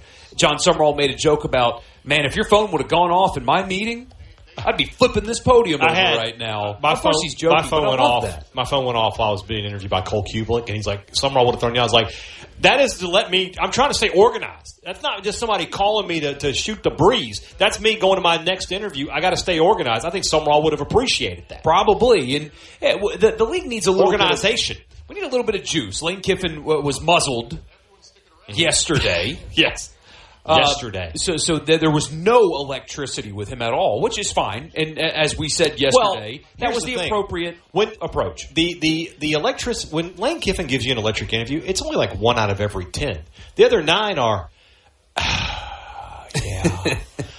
wow, Sam's going to be great this year. That's the other 9 interviews that you do with Lane Kiffin. So what we got, really and truthfully, is an honest Lane Kiffin interview. Honest look into what you're actually what he is. Yeah. I hate to tell people this. I don't know if you're ready to hear it. Lane Kiffin's kind of a boring guy. And that's okay. Oh, I mean, you're talking to King boring over here, all right? Like, exciting night in my life is, there's ice cream in the fridge? I'll go grab some. Yeah, that's big. That's big news at the Haydad house. So but the league's gotten boring. And we need a little bit of juice. I thought Will Stein gave some of that. Will Stein, another winner at SEC Media Days. Gave us our most viral clip of the week by far. Most viral clip, was willing to sit down with us, even though his team does not play Ole Miss or Mississippi State this year. And a lot of people apparently had that experience in the big room or the breakout rooms where it was like, hey, this guy, he's thoughtful and answers your questions and is present here in the room when you're asking him. And that was impressive. So the league needs a little bit more of something. Now that, this is a long time ago, but, Spurrier's gone and you've had some of Mike Leach, rest his soul, not with us. And he was always somebody that you were really looking forward to hearing because he was a real personality. And we've gotten so political. And what I mean by political is they act like politicians. Yeah. And we need people that are you say that aren't. There's one politician that'll say whatever he wants. He's not worried about being boring. That is true. That's right. SEC Media Days 2026. Lane Kiffin. I think about Lane Kiffin. I say, what's wrong with that guy? I think he's a little weird. I think he's a little off in the head. I think that he's got his own issues. I don't have any issues. Certainly don't have any issues over here. When I do have issues, they're the best issues. They're good issues. People say your issues, you win too much. Brian Haydad, Michael Borky disappeared. Cash. I'm putting cash on it. We're never going to get found. No. We really should air this. Tell Margot Robbie I loved her. Putting cash in charge of the search mission to find Haydad and Borky. 20 years later, my beard's down to my feet. And then there's a press conference celebrating. Yeah. Mission accomplished.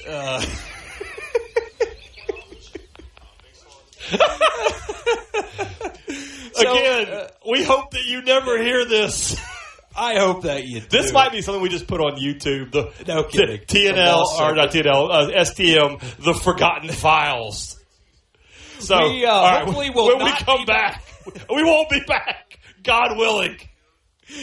Sports Talk Mississippi, Pearl River Resort Studio. We're disturbing ESPN. We were laughing too hard. ESPN, I'm sorry. We're very sorry. They did not like us having fun. We're sorry. No fun in football. We'll be back. Sports Talk Mississippi in just a minute.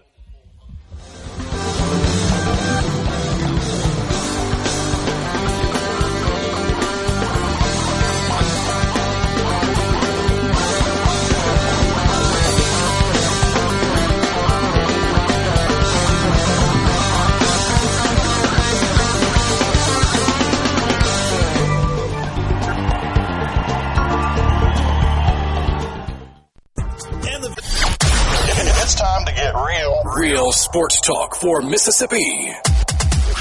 It's time for you to get real with it. Sports Talk Mississippi continues on Super Talk Mississippi.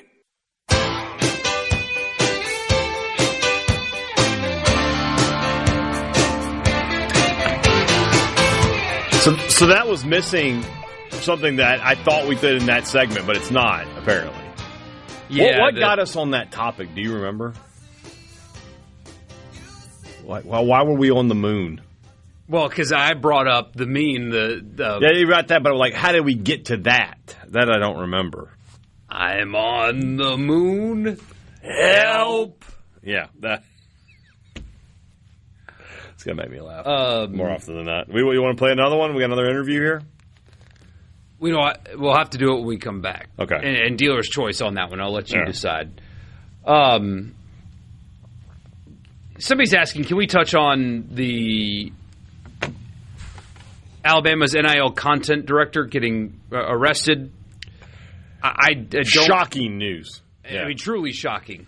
I know this guy. He used to be a guest on this show. I've had him. We've been on the show. He's been on my podcast. He took over Yay, Alabama a few years ago, which is, if you're a Mississippi State fan right now, if you're a State 1878 member, it's the same company that runs this. It's a third party that runs media content websites that benefit schools NIL. There are three of them right now. There is Alabama, Mississippi State, and Georgia. And this guy, the news is out there. What to say? His name, Aaron Suttles, used to work for the Tuscaloosa News for a long, long time. I'll just read the headline. On the show as Aaron Suttles with the Tuscaloosa News. So we'll just read the headline. The universe, and so I want to clarify something real quick. Recently, Yay Alabama, this organization, hired another writer, a guy by the name of Andrew Bone, who is a guy I know as well. He's covered Alabama for a long, long time, and I thought, okay, they're adding to their staff with him and Suttles. They'll have some experienced guys there. That's not the case, apparently. Breaking, the University of Alabama's NIL content director is among more than a dozen arrested in a human trafficking operation. And you see that, and your eyes are like, whoa. Right. Whoa.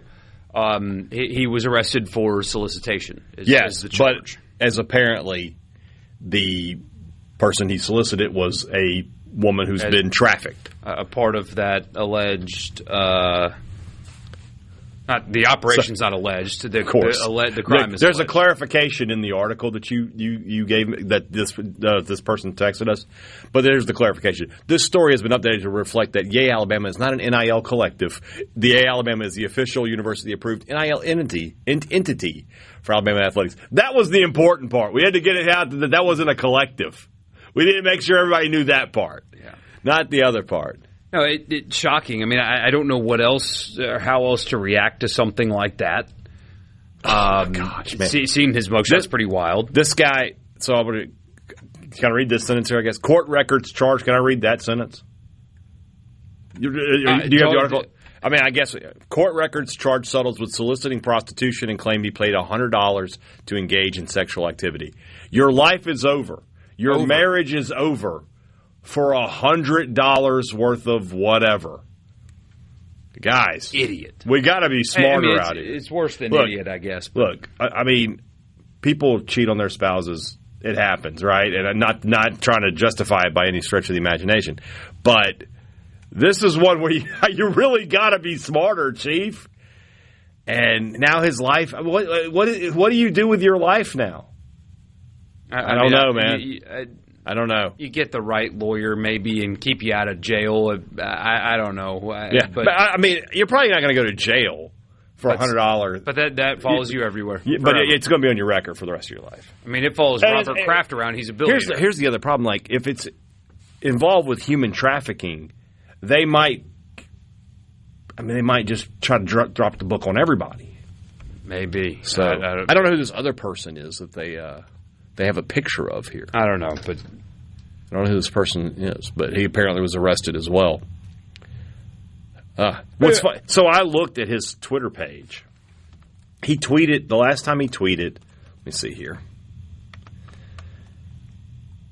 Last time he tweeted was he retweeted something on July 23rd. When was he arrested? This article is from, this may have just happened. I guess it just happened today. Must have. Goodness gracious. Yeah, he retweeted something from Andrew Bone on July 23rd. His actual last tweet was July 22nd. It's from Media Days. He was covering Alabama's Media Day stuff as recently as 2 days ago. And now it's over, man. Paulie won't see him no more.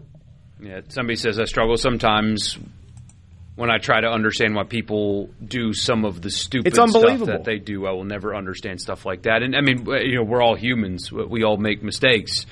It's something like what is alleged. It's that many steps beyond your typical mistake. It's just, what are you doing?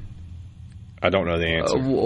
How does your otherwise functioning brain take you to that place? I don't know. What is that moment like where the cops show up? Oh, that's got to be the moment where you're just like, if you could jump off a bridge, you would. I mean, like you. This is a married guy with kids, and and look, obviously, we're innocent until proven guilty, but this feels like it's pretty locked up.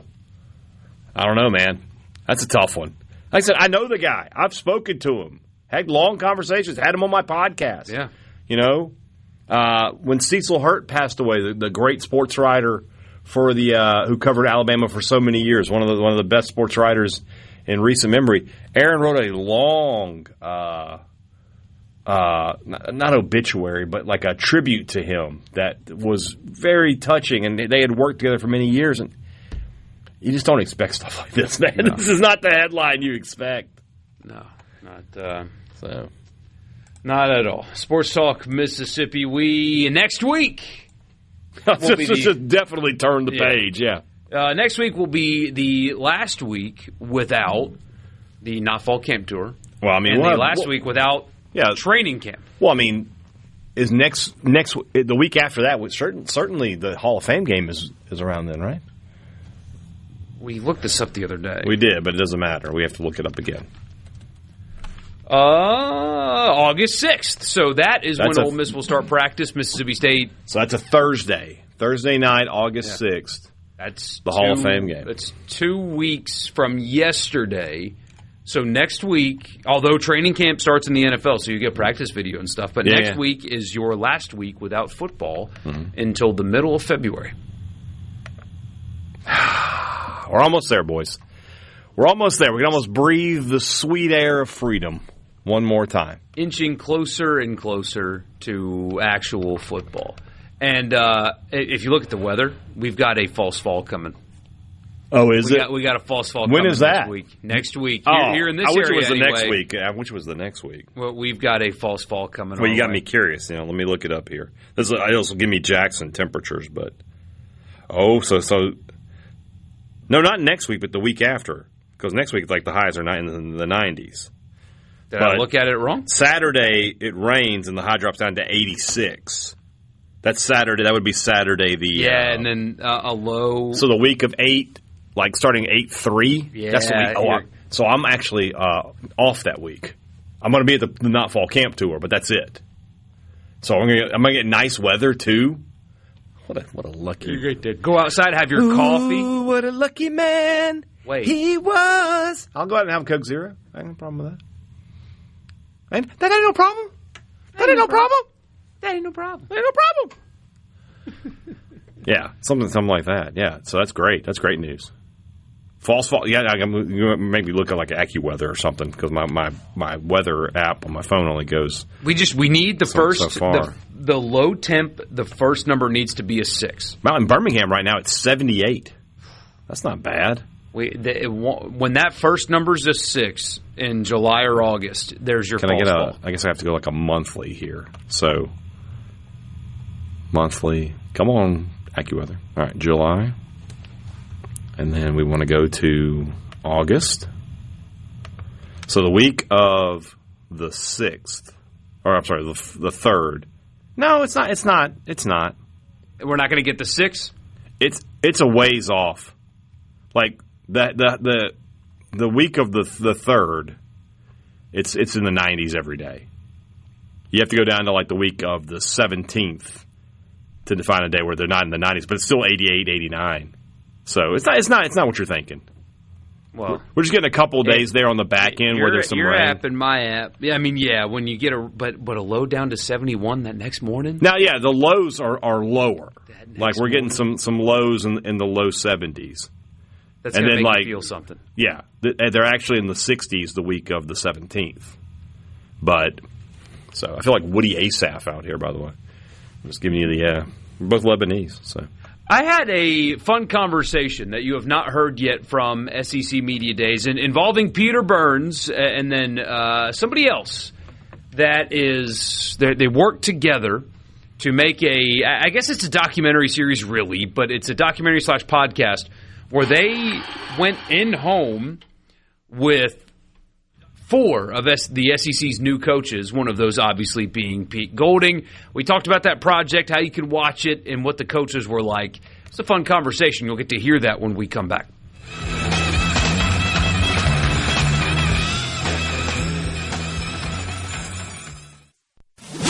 Your number 1 for Sports Talk. Anyone? Come on, don't be shy. Sports Talk, Mississippi. Bingo, man, bingo. Super Talk, Mississippi.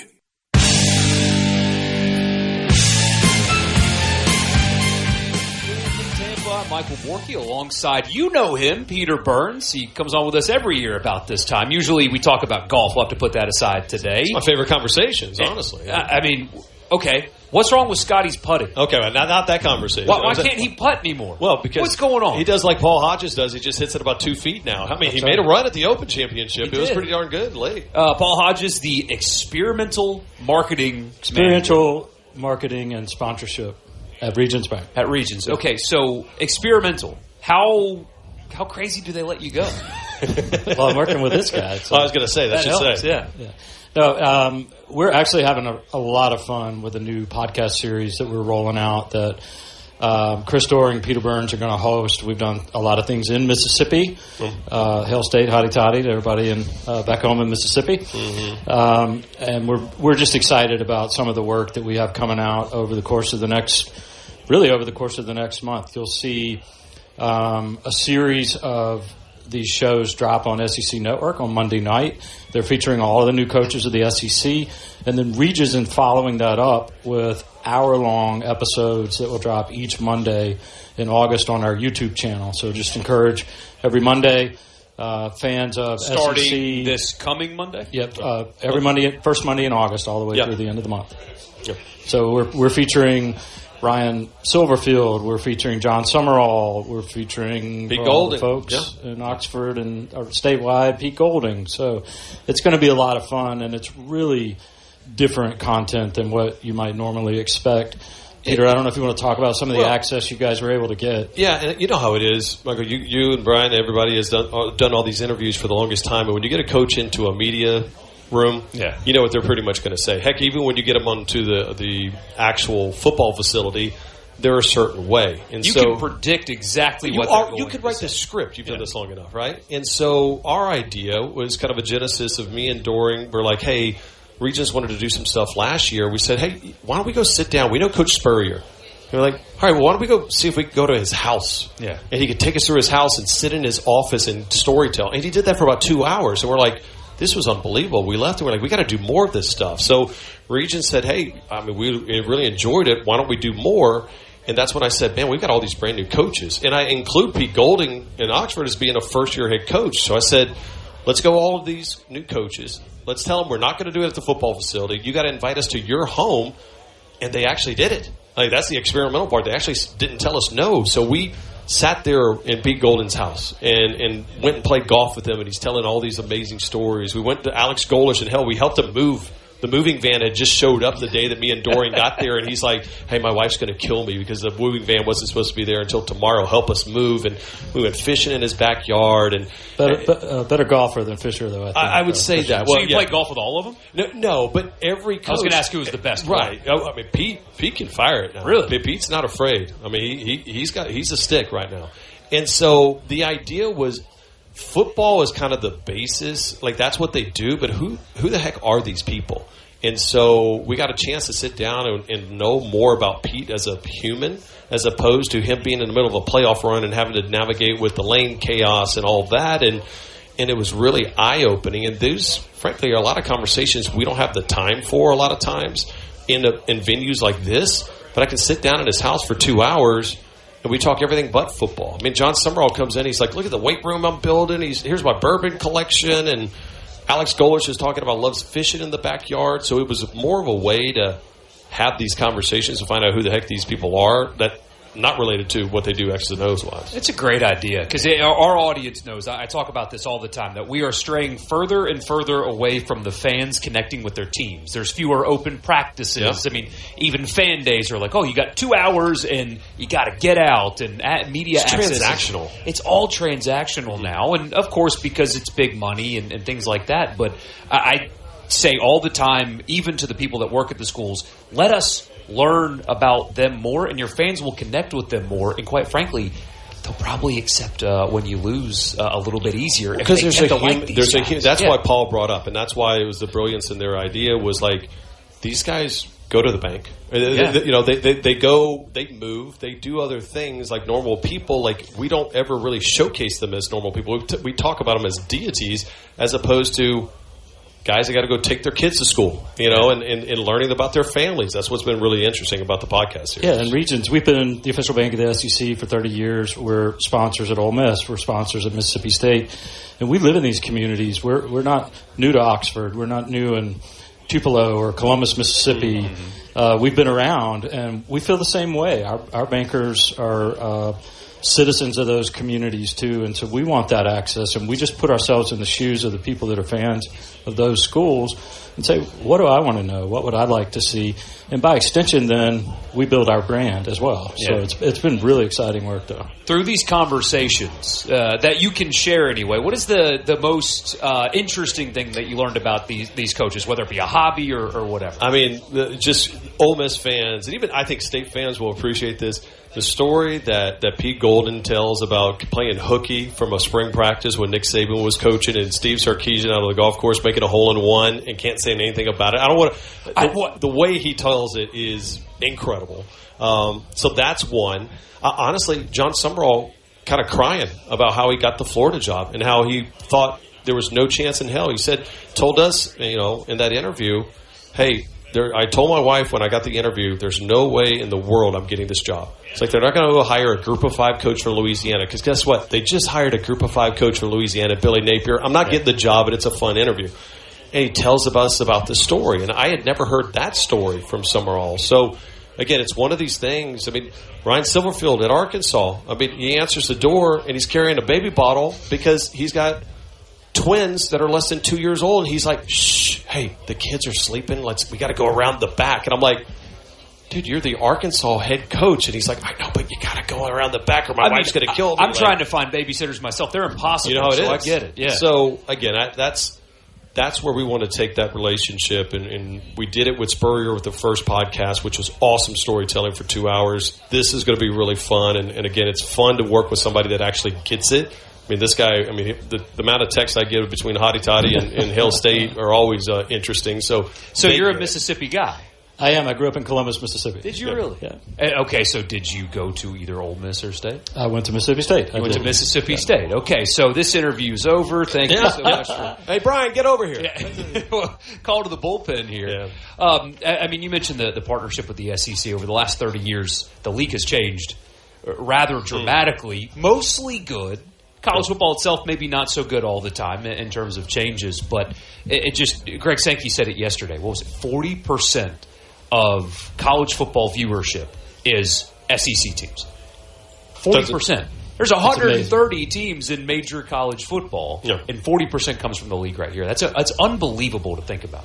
Well, in a lot of the ways that college football is changing, Regions finds itself in a position to benefit by providing expertise. When student athletes suddenly overnight are front page news and have NIL money at their disposal, they need guidance, and we're well positioned to provide that. And so what does that look like, by the way? Well, we show up on campus. We talk to the football teams at Ole Miss and at Mississippi State. We talk to individuals at those schools. We have bankers who are dedicated to helping them make sound money decisions. So it's as the opportunity for the student athletes has grown, we've embraced it as an organization because we were already there providing education, but we want to take that step further with the next round of professional athletes and the stars that we're all following today. I mean, that's what they are now. I mean, you guys are well aware. There's an ESPN documentary about just how quickly the money disappears.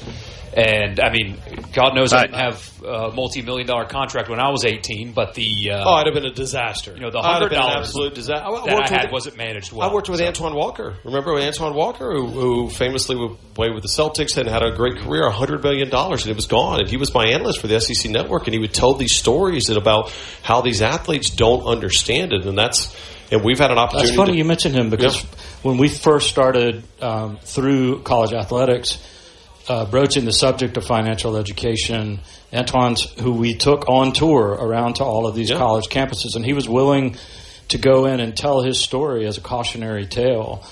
I think he had a movie out at the time called Gone in an Instant, and it was $140 million just disappeared. Dude, I lose $140 and I'm sick to my stomach, and I can't imagine it. But then, on the flip side of it, we had an opportunity to sit down with Trinidad Chambliss and his family, and then you recognize that, like, everybody looks at this as like, NIL is killing the sport, and then you recognize, no, you hear about the bad stories right now, but then you also hear about the families and the stories that it's life-changing and what they do with that money and how smart they are. And I left Oxford going, God, and I'm an LSU guy going, this guy is out of Central Casting. It was amazing. You got to sit on this conversation, and again, it was eye-opening about what the transfer portal is looked at as a bad thing, what opportunities it provides to actual families and how they have to deal with raising generational wealth overnight.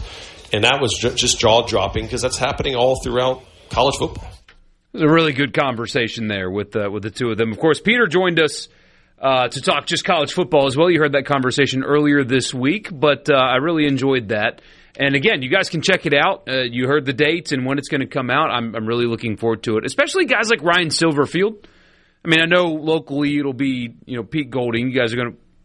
Half of you guys are going to want to go watch the Pete Golding part. But I'm curious to learn about other new coaches, especially a guy like Silverfield. I know nothing about him, so I'm looking forward to that. We'll wrap the week up with you next.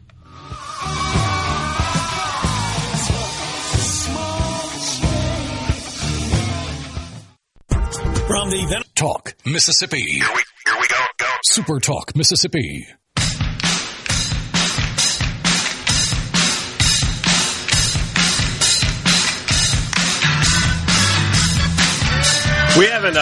We've been all college football all week. Yeah. Which is great, don't get me wrong. Biggest story of Sports Day. LeBron James to Philadelphia. We do have a funny moment in there because it happens as we're getting off the plane from Tampa to Houston, and friend of the show and friend of mine, John Sokoloff, huge Sixers fan. I'm checking on my text, and he's like, "Oh my God, Shams, LeBron," and I go look, and whenever there's a big tweet like that, it has a certain title.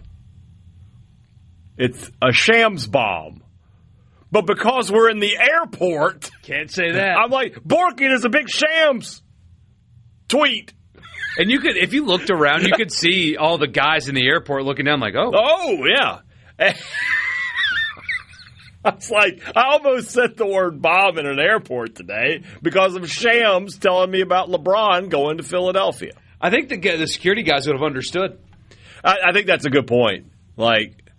If you ever seen that news clip of they got this, let's call her a veteran anchor, to read a report about a guy, the police getting called, I think it was a Home Depot bathroom, because when he walked in he said, "I'm fixing to blow it up." Yeah. And the person thought that he was... Yes, I've seen that, yes. Yeah. And he was just going in there to do some business. And once she realizes what he was talking about, that was kind of you. Eventually, it would have gotten settled. Yeah, I would have been like, look, guys, we're all men in here, right? LeBron James is going to Philadelphia.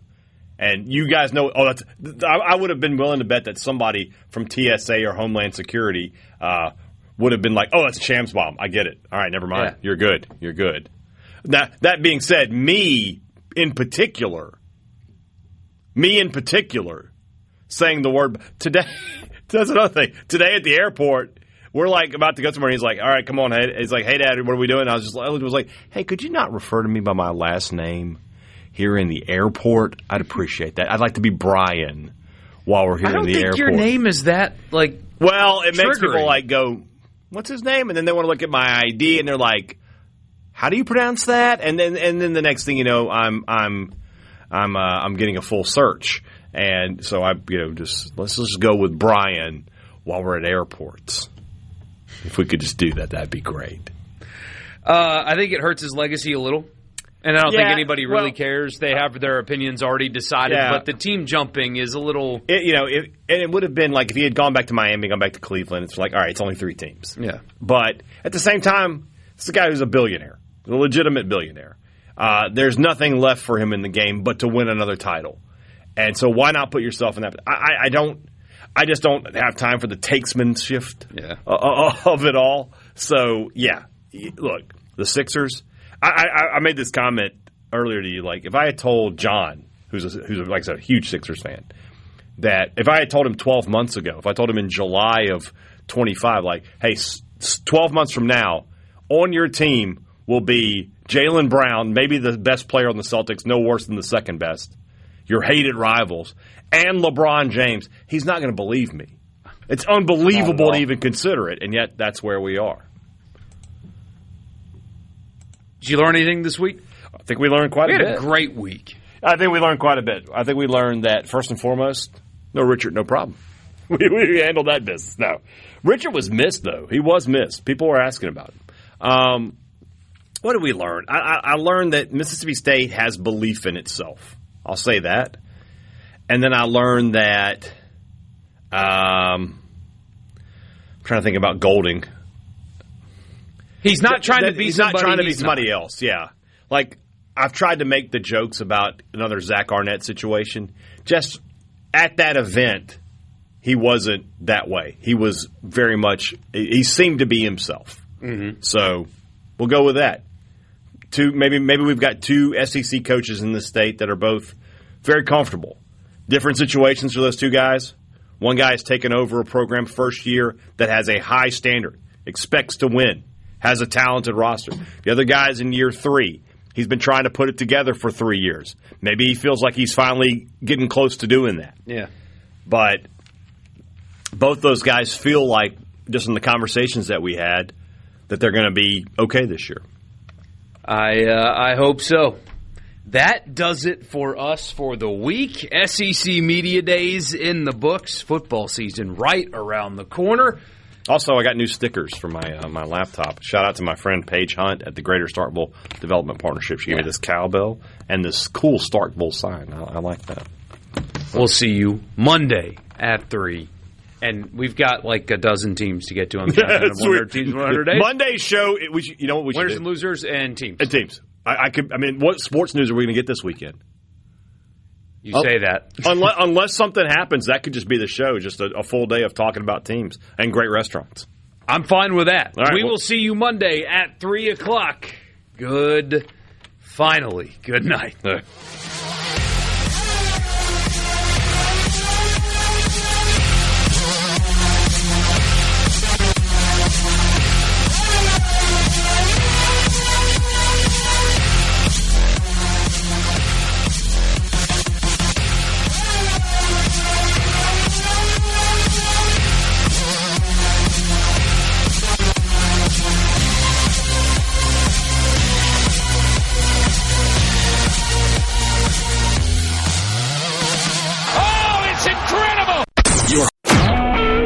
SuperTalk Mississippi Media Production.